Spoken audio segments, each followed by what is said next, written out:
मलार महला पहला।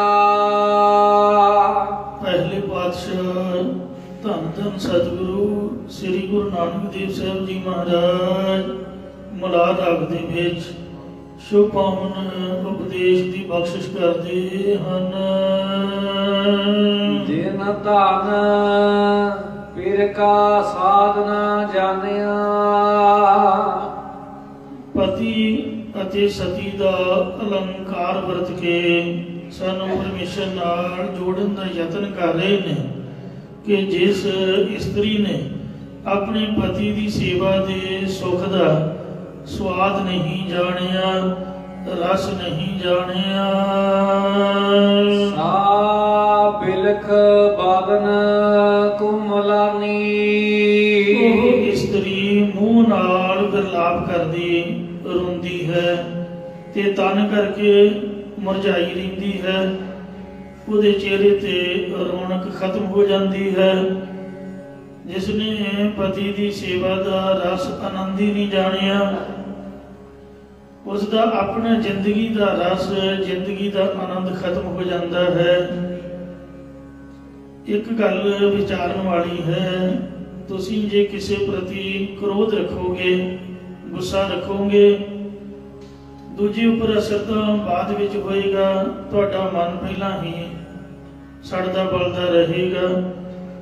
किसी प्रति कोई बुरा सोचोगे, तुहाडा मन अपना फिक्का रहेगा। मन विच जे घरदियां नाल ही ईर्खा पा के बैठ गए, फिर रात की नींद हराम हो जाती है। जिंदगी जीवनी दुभर हो जाती है। जे तां दोनों का आपस दे विच मेल मिलाप हो गया, रास रल गई, फिर तो घर वर्गा कोई स्वर्ग नहीं है। पर जे दुविधा पै गई तो दुनिया दे विच जिउंदियां ही गृहस्थिक नरक भोगना पैंदा है। इसलिए कोशिश करनी चाहिए है, क्योंकि जिस नाल आनंद कारज हो चुके ने आपां छड्ड तां सकदे नहीं। माफ करना भावें कोई गलत भी होवे, पर उन्होंने चंगा समझने की कोशिश करिए। जे चंगा सोचांगे तो मन में चंगे गुण पैदा होणगे। जे कोई होवे भावें गुणा वाला चंगा, उहदे बारे अठे पैर गलती सोची जाना, साडे आप दी दिमाग की सोच पुठी घुम जाएगी, तो घर दे विच सुख शांति खत्म हो जाएगी। इसलिए छोटी छोटिया गल्लां ते लड़ाई करनी बहुत वड्डी मूर्खता है। किसी वेले चुप भी करना पैंदा, किसी की कही हुई उच्ची गल जरनी भी पैंदी है। जो आप भी चले उदों बोल भी लवे, उसका कोई हर्ज भी नहीं। अपना पक्ष उस वेले रखे जो कोई दूसरी धिर शांत हो चुकी है। जे गुस्से में दोवें बोलणगे तो झगड़ा उत्पन्न होएगा। तो इसलिए जिसनों पति मान लिया है, उहदे नाल दुविधा पैदा क्यों करनी है? ਉਹਦੇ ਨਾਲ अपना आप खराब ਹੁੰਦਾ है। वो बीबियां वो भैणां रोंदियां रहिंदियां ने ते हमेशा मुरझाइयां रहिंदियां ने। मैं ये भी कहण तो गुरेज नहीं करांगा, मैनूं माफ़ करना। मां भरा ते पिता उन्ना चिर है जिन्ना चिर बेबी का आनंद कारज विआह नहीं हुंदा। जदों विआही गई है तो अगले घर नूं ही वो तरजीह देवे। तो जे ध्यान पिछे रखांगे, मिनट मिनट के फोन, मिनट मिनट से सलाह लवांगे, सारी CID आपदे सहुरे घर की निक्की निक्की गल करांगे, फिर तो मेरे ख्याल मुताबिक 6 महीने भी कटने औखे हो जाओगे। कोई भी तलाक हुंदा, तुसीं जे उहदी बैकग्राउंड चैक करो तो उहदे च दखलअंदाजी 90% माँ प्यो की हुंदी है। जे भैन भरा सके माँ प्यो दखल देनों हट जाण ते हथ जोड़ के माफ़ी मंग लैन, बई तू आपदे सिर ते जिस तरह मर्जी नबेड़ा कर, भी साडे कोल इहो जी गल नहीं करनी। जे सुख शांति की करनी है तो सही है, झगड़े वाली गल करनी भी नहीं चाहिए। उठियां सलाहां दे के लोग घर तोड़ दिंदे ने, मुड़ के रोना कल्ले नूं पैंदा है, मुड़ के नहीं कोई सामभदा। इस वास्ते ये गल का ख्याल रखना चाहिए है। पति और सती एक गड्डी के 2 पहिए ने, एक विच हवा घट जाए, ਪੈਂਚਰ ਹੋ ਜਾਏ ਤੇ ਗੱਡੀ ਚਲਾਉਣੀ ਔਖੀ ਹੋ ਜਾਂਦੀ ਹੈ। ਉਹਨਾਂ ਚਿਰ ਹੀ ਹੈ ਜਿੰਨੇ ਚਿਰ ਪਹੀਏ ਸਹੀ ਨੇ, ਉਹ ਤਾਂ ਫਿਰ ਗੱਡੇ ਤੋਂ ਵੀ ਨਿਕੰਮਾ ਕੰਮ ਬਣ ਜਾਂਦਾ। ਗੱਡੇ ਨੂੰ ਤਾਂ ਬਲਦ ਪਾ ਕੇ ਬੰਦਾ ਧੋ ਸਕਦਾ, ਤੇ ਗੱਡੀ ਨੂੰ ਨਾ ਧੋਇਆ ਜਾ ਸਕਦਾ, ਨਾ ਧੱਕਾ ਲੱਗੇ। ਪਹੀਏ ਤਾਂ ਸਹੀ ਹੋਣੇ ਚਾਹੀਦੇ ਕਮ ਸੇ ਕਮ। ਤੇ ਇਸ ਵਾਸਤੇ ਦੋਵੇਂ ਹੀ ਤਰ੍ਹਾਂ ਆਪਸ ਦੇ ਵਿੱਚ ਬਰਾਬਰ ਦਾ ਪ੍ਰੇਮ ਰੱਖਣ, ਤਾਂ ਹੀ ਜਿਹੜਾ ਘਰ ਹੈ ਉਹ ਨਿਭ ਸਕਦਾ ਹੈ। ਨਹੀਂ ਤਾਂ ਫੁੱਟ ਪਈ, ਇੱਕ ਵਾਰ ਜਿਹੜੇ ਦੁੱਧ ਨੂੰ ਫੁੱਟੀ ਪੈ ਜਾਏ, ਫੁੱਟ ਜਾਏ, ਉਹ ਮੁੜ ਕੇ ਬਾਅਦ ਵਿੱਚ ਦੁੱਧ ਨਹੀਂ ਬਣਦਾ ਹੈ। ਦੁੱਧ ਉਹਨਾਂ ਚਿਰ ਹੀ ਹੈ ਜਿੰਨਾ ਚਿਰ ਉਹ ਸਹੀ ਹੈ। ਇਸ ਲਈ ਜੇ ਮਨ ਫਟ ਗਏ, ਦੁਬਦਾ ਪੈ ਗਈ, ਤੇ ਸਾਡਾ ਫੈਸਲਾ ਕਿਸੇ ਰਿਸ਼ਤੇਦਾਰ ਨੇ ਜਾਂ ਆਂਢ ਗੁਆਂਢ ਨੇ ਕਰਾਇਆ, ਸਮਝ ਲਓ ਵੀ ਉਸੇ ਦਿਨ ਹੀ ਰਿਸ਼ਤਾ ਖਤਮ ਹੋ ਗਿਆ। ਜਿਹੜਾ ਰਹੀਮ ਜੀ ਹੈ ਉਹਦਾ ਇੱਕ ਦੋਹਰਾ ਸਾਨੂੰ ਕਵਿਤਾ ਤੇ ਵਾਰਤਕ ਨਾਮੀ ਪੁਸਤਕ ਮੈਟ੍ਰਿਕ ਦੀ ਸਿਲੇਬਸ ਲੱਗਾ ਹੁੰਦਾ ਸੀਗਾ, ਮੈਨੂੰ ਅੱਜ ਤੱਕ ਯਾਦ ਹੈ। ਹਿੰਦੀ ਦਾ ਦੋਹਰਾ ਹੈ। ਉਹਦੇ ਦੋਹਰੇ ਦੇ ਵਿੱਚ ਬਹੁਤ ਬੜਾ ਲੌਜਿਕ ਹੈ, ਗੁਰਬਾਣੀ ਦੇ ਮੁਤਾਬਕ ਹੈ। ਉਹ ਕਹਿੰਦਾ ਹੈ ਕਿ हे ਭਾਈ, हे ਗੁਰਮੁਖੋ, हे ਮੇਰੀਓ ਭੈਣੋ, ਰਹੀਮਨ ਧਾਗਾ ਪ੍ਰੇਮ ਕਾ ਮਤ ਤੋੜੋ ਚਟਕਾਏ, ਤੇ ਟੂਟੇ ਤੇ ਫੁਰ ਨਾ ਜੁੜੇ, ਜੁੜੇ ਤੋਂ ਗਾਂਠ ਪੜ ਜਾਏ। ਇਸ ਵਾਸਤੇ ਜਿਹੜੇ ਮਨ ਟੁੱਟੇ ਹਨ, ਪਹਿਲੀ ਗੱਲ ਤੋਂ ਜੁੜਦੇ ਨਹੀਂ। ਜਿੰਨਾ ਮਰਜੀ ਕੋਈ ਲੱਖ ਯਤਨ ਕਰੇ, ਜੇ ਜੁੜ ਵੀ ਜਾਣ ਤਾਂ ਫਿਰ ਧਾਗਾ ਟੁੱਟਾ ਹੋਇਆ ਜਿਸ ਤਰ੍ਹਾਂ ਦੂਰੋਂ ਦਿਖਦਾ ਹੈ ਉਸ ਤਰ੍ਹਾਂ ਦਾ ਨਹੀਂ ਬਣ ਸਕਦਾ। ਲੋਹਾ ਟੁੱਟ ਜਾਏ, ਉਹਦੇ ਤੇ ਬੈਠਣ ਦੀ ਲੇਅਰ ਦੂਰੋਂ ਦਿਖੇਗੀ। ਧਾਗਾ ਟੁੱਟ ਜਾਏ, ਗੰਢ ਪਾ ਕੇ ਜੋੜ ਤਾਂ ਲਈਦਾ, ਪਰ ਉਹ ਗੰਢ ਦੂਰੋਂ ਦਿਖੇਗੀ। ਤਾਂ ਇਸ ਤਰ੍ਹਾਂ ਜਿਸ ਨੂੰ ਪਤੀ ਮੰਨ ਹੀ ਲਿਆ ਹੈ, ਭਾਵੇਂ ਆਪਦੀ ਮਰਜ਼ੀ ਨਾਲ ਜਾਂ ਕਿਸੇ ਦੇ ਕਹੇ ਕੋ ਆਏ, ਜਦ ਆਨੰਦ ਕਾਰਜ ਹੋ ਹੀ ਗਏ ਨੇ, ਤਾਂ ਫਿਰ ਉਸ ਨਾਲ ਦੁਬਦਾ ਕੀ ਪਾਉਣੀ ਹੈ। ਇਹਨਾਂ ਦੁਬਦਾ ਕਰ ਬਹੁਤੇ ਗੱਲ ਹੈ। ਤੁਸੀਂ ਮਹਾਰਾਜ ਦੀ ਬਾਣੀ ਨਹੀਂ ਪੜ੍ਹਦੇ ਜਾਂ ਸੁਣਦੇ ਨਹੀਂ ਹੋ। ਮਹਾਰਾਜ ਨੇ ਸਿੱਧਾ ਸਾਫ਼ ਅੱਖਰਾਂ ਦੇ ਵਿੱਚ ਲਿਖਿਆ, ਕੋਈ ਅੰਗਰੇਜ਼ੀ ਨਹੀਂ, ਕੋਈ ਫਾਰਸੀ ਨਹੀਂ, ਕੋਈ ਉਰਦੂ ਨਹੀਂ, ਠੇਠ ਪੰਜਾਬੀ ਹੈ। ਜੇ ਮਨ 'ਚ ਦੋ ਬਿਰਧਾਂ ਚੱਲ ਗਈਆਂ, ਦੁਬਦਾ ਪੈ ਗਈ, ਤਾਂ ਸਾਡਾ ਘਰ ਗਲ ਜਾਏਗਾ। ਦੁਬਦਾ ਪੈਂਦੀ ਹੈ ਮਾਂ ਪਿਓ ਦੀ, ਰੁੜ ਜਾਂਦੇ ਨੇ ਵਿਚਾਰੇ ਬੱਚੇ। ਬੱਚਿਆਂ ਦਾ, ਨਿਆਣਿਆਂ ਦਾ ਭਲਾ ਕੀ ਕਸੂਰ। ਜੇ ਕੋਈ ਬੰਦਾ ਪੁੱਛਣ ਵਾਲਾ ਹੋਵੇ ਵੀ ਝਗੜਾ ਤਾਂ ਤੁਹਾਡਾ ਨਕਮਿਓ, ਨਿਆਣੇ ਵਿਚਾਰਿਆਂ ਨੂੰ ਕਿਉਂ ਦਰਸਾ ਰਹੇ ਹੋ, ਉਹਨਾਂ ਵੱਲ ਤਾਂ ਵੇਖੋ। ਇਸ ਵਾਸਤੇ ਦੁਬਦਾ ਗੋਰੀ ਮਨ ਘੋਰਾਇਆ, ਝੂਠੇ ਲਾਲਚ ਜਨਮ ਗਵਾਇਆ। ਇਹਦੇ ਨਾਲ ਜਨਮ ਜਿਹੜਾ ਵਿਅਰਥ ਜਾਂਦਾ ਹੈ, ਲਪਟ ਰਹੀ ਮਨ ਬੰਦ ਨਾ ਪਾਇਆ।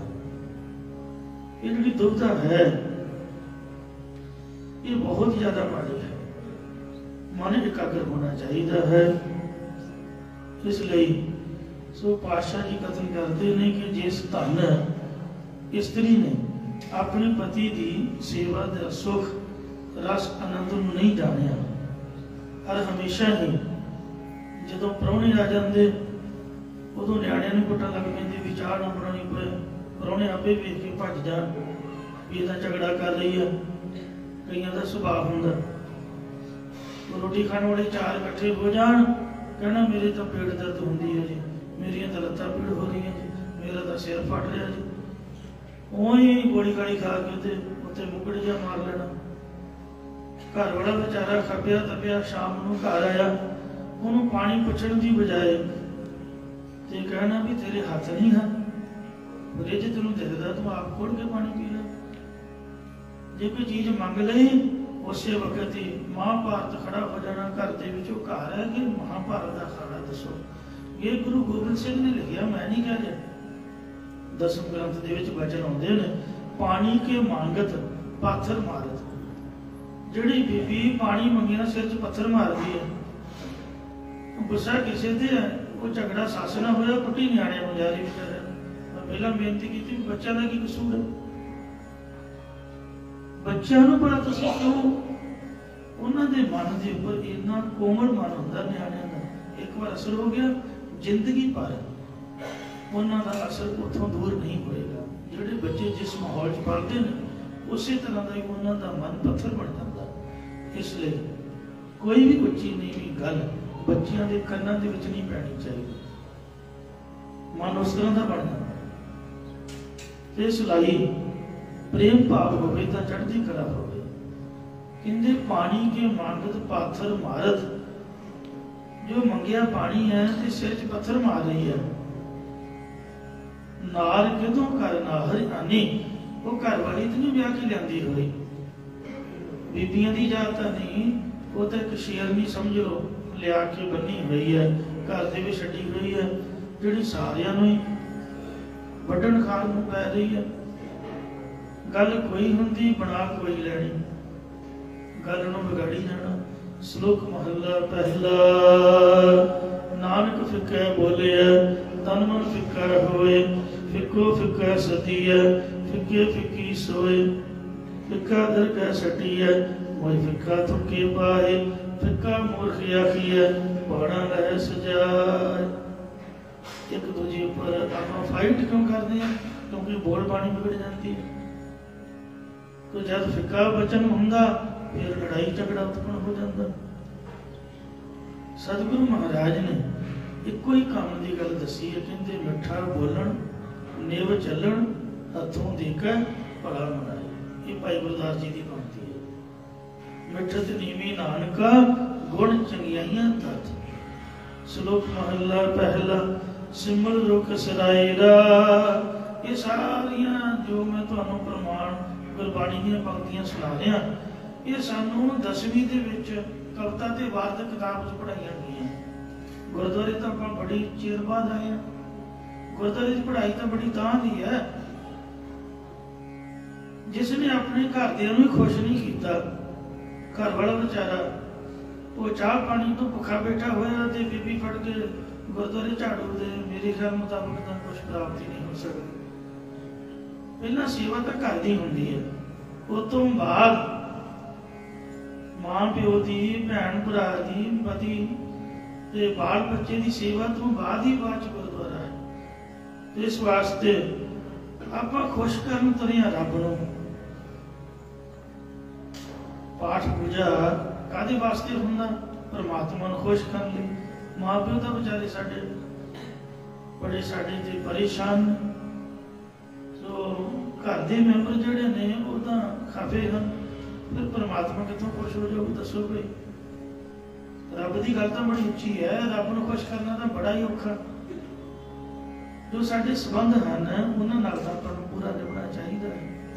महाराज कहते सिमल रुख सरायरा अत दीर्घ अत मुच, वो जी आवे आस कर जाहि निराशे कित, फल फिके फुल बक बके, कामना आवे पत, मिठत नीवी नानका गुण चंगियाइयां तत। एक मिठा बोलना, एक न्यों के चलना, सारे गुणा ते चंगियाइयां दा तत इन्हां दे विच है। मिठा बोलण च ते न्यों के चलण च। फरीद बाबे दा वचन है, एक फिक्का ना गल आए सबना मैं सच्चा धनी। जिस रब नूं तुसीं गुरद्वारे मिलण आए हो वो तुहानूं घर बैठिया भी मिल सकता, वो तुहानूं बाहर भी दर्शन दे सकता। इत्थे तां आपां रब नूं मिल नहीं आउंदे, रब किते गुरद्वारे थोड़ा बैठा। क्योंकि बाणी च लिखिया है, महाराज ने आखिया है अपना ना मंदिर दे विच ना मसीत दे विच। जे आपां परमात्मा नूं भगवान नूं आखी भी मंदिर दे विच है ਜਾਂ ਮਸੀਤ ਦੇ ਵਿੱਚ, ਤੇ ਕਬੀਰ ਜੀ ਕਹਿੰਦੇ ਨੇ ਹਿੰਦੂ ਮੂਰਤ ਨਾਮ ਨਿਵਾਸੀ ਦੋਵੇਂ ਤਤ ਨਾ ਹੀਰਾ। ਤੇ ਕਹਿੰਦੇ ਅਵਰ ਮੁਲਕ ਕਿਸ ਕੇਰਾ, ਬਾਕੀ ਦਾ ਮੁਲਕ ਕਿਹਦਾ ਹੈ? ਜੇ ਬਾਣੀ ਦੇ ਵਿੱਚ ਆਪਾਂ ਇਹ ਸਿੱਖਿਆ ਪੜ੍ਹਦੇ ਹਾਂ ਕਿ ਉਹਨਾਂ ਮੰਦਿਰ 'ਚ ਹੈ, ਮਸੀਤ ਦੇ ਵਿੱਚ ਹੈ, ਜੇ ਸਾਨੂੰ ਸਿੱਖਾਂ ਨੂੰ ਕੋਈ ਸਵਾਲ ਕਰੇ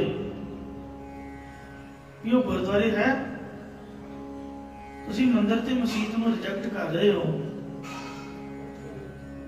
ਤੇ ਕੀ ਉਹ ਗੁਰਦੁਆਰੇ ਹੈ? ਇਸ ਦਾ ਉੱਤਰ ਇਹ ਹੈ ਕਿ ਜ਼ਰੂਰੀ ਨਹੀਂ ਕਿ ਉਹ ਗੁਰਦੁਆਰੇ ਦੇ ਅੰਦਰ ਹੀ ਹੈ। ਗੁਰੂ ਘਰ ਦੇ ਵਿੱਚ ਜੋ ਸ੍ਰੀ ਗੁਰੂ ਗ੍ਰੰਥ ਸਾਹਿਬ ਮਹਾਰਾਜ ਦਾ ਪਾਵਨ ਪ੍ਰਕਾਸ਼ ਹੈ, ਵਾਹੋ ਵਾਹੋ ਬਾਣੀ ਨਿਰੰਕਾਰ ਹੈ। ਗੁਰਬਾਣੀ ਨਿਰੰਕਾਰ ਦਾ ਸਰੂਪ ਹੈ, ਬਲਕਿ ਨਿਰੰਕਾਰ ਹੀ ਹੈ। ਆ ਸਾਨੂੰ ਨਿਰੰਕਾਰ ਨਾਲ ਜੋੜਨ ਦੀ ਕੋਸ਼ਿਸ਼, ਜੋੜਨ ਦਾ ਯਤਨ ਕਰ ਰਹੀ ਹੈ, ਜੇ ਬਾਣੀ ਨੂੰ ਆਪਾਂ ਮੰਨ ਲਵਾਂਗੇ। ਸੋ ਆਪਾਂ ਗੁਰੂ ਮਹਾਰਾਜ ਦਾ ਉਪਦੇਸ਼ ਧਾਰਨ ਕਰਨ ਵਾਸਤੇ ਆਉਂਦੇ ਹਾਂ। ਇੱਥੋਂ ਸਾਨੂੰ ਇਹ ਸਿੱਖਿਆ ਮਿਲਦੀ ਹੈ, ਕਾਹੇ ਰੇ ਬਨ ਖੋਜਨ ਜਾਈ, ਸਰਬ ਨਿਵਾਸੀ ਸਦਾ ਅਲੇਪਾ, ਤੋ ਹੀ ਸੰਗ ਸਮਾਈ ਰਹਾਓ। ਉਹ ਗੁਮਦ ਜਿਉ ਬਾਸ ਬਸਤ ਹੈ, ਮੁਕਰ ਮਾਹੀ ਜੈਸੀ ਸ਼ਾਈ, ਤੈਸੀ ਹੀ ਹਰ ਬਸੇ ਨਿਰੰਤਰ, ਘਟ ਹੀ ਖੋਜੋ ਪਾਈ। ਗੁਰਦੁਆਰੇ ਆਪਾਂ ਤਾਂ ਆਉਂਦੇ ਹਾਂ ਕਿ ਸਾਨੂੰ ਪ੍ਰਭੂ ਪਰਮਾਤਮਾ ਦੀ ਮਿਹਨਤੀ ਤੋਂ ਸਿੱਖਿਆ ਮਿਲਦੀ ਹੈ। ਫਰੀਦ ਬਾਬੇ ਦੇ ਬਚਨ ਨੇ, ਫਰੀਦਾ ਖਾਲਕ ਖਲਕ ਮੈਂ, ਖਲਕ ਬਸੈ ਰਬ ਮਾਹੇ, ਮੰਦਾ ਕਿਸ ਨੂੰ ਆਖੀਐ, ਜਾਂ ਤਿਸ ਪਰ ਕੋਈ ਨਾ। ਇਹ ਸਾਨੂੰ ਜਾਣਕਾਰੀ ਮਿਲਦੀ ਹੈ ਕਿ ਜਿਸ ਰੱਬ ਨੂੰ ਤੁਸੀਂ ਲੱਭਣ ਤੁਰੇ ਹੋ ਗੁਰਮੁਖੋ, ਉਹ ਦੁਨੀਆ ਦੇ ਵਿੱਚ ਵਸਦਾ ਹੈ। ਸਭੇ ਘਟ ਰਾਮ ਬੋਲੇ, ਰਾਮਾ ਬੋਲੇ, ਹਿਰਦੈ ਨਾਮ ਵਸਾਇਓ, ਘਰ ਬੈਠੇ ਗੁਰੂ ਤੇ ਆਇਓ। ਗੁਰ ਪੂਰੇ ਸੱਚ ਕਹਿਆ, ਤਾਂ ਸੁਖ ਸਾਚਾ ਲਹਿਆ। ਇਸ ਲਈ ਕਬੀਰ ਜੀ ਨੇ ਆਖਿਆ, ਨਾ ਹਮ ਹਿੰਦੂ ਨਾ ਮੁਸਲਮਾਨ, ਅੱਲ੍ਹਾ ਰਾਮ ਕੇ ਪਿੰਡ ਪੁਰਾਣ। ਕਿਉਂ? ਕਿਉਂਕਿ ਹਿੰਦੂ ਅੰਨਾ ਕਿਉਂ ਹੈ? ਕਿ ਉਹਨੂੰ ਕੱਲਾ ਪੱਥਰ ਚੋਂ ਰੱਬ ਦਿਖਦਾ। ਅਸਲ 'ਚ ਪੱਥਰ ਤਾਂ ਪੱਥਰ ਹੈ, ਭਾਵੇਂ ਮੂਰਤੀ ਘੜ ਲਓ ਤੇ ਭਾਵੇਂ ਉਹਦੀਆਂ ਪੌੜੀਆਂ ਬਣਾ ਲਓ, ਪੱਥਰ ਦੀ ਤਾਂ ਘਾੜਤ ਹੈ, ਜਿਸ ਤਰ੍ਹਾਂ ਦਾ ਮਰਜ਼ੀ ਕੱਢ ਲਓ। ਅੰਨਾ ਕਿਉਂ ਹੈ? ਵੀ ਉਹਨੂੰ ਦਿਖਦਾ ਹੀ ਨਹੀਂ ਵੀ ਪੱਥਰ ਹੈ, ਉਹ ਕਹਿੰਦਾ ਭਗਵਾਨ ਹੈ।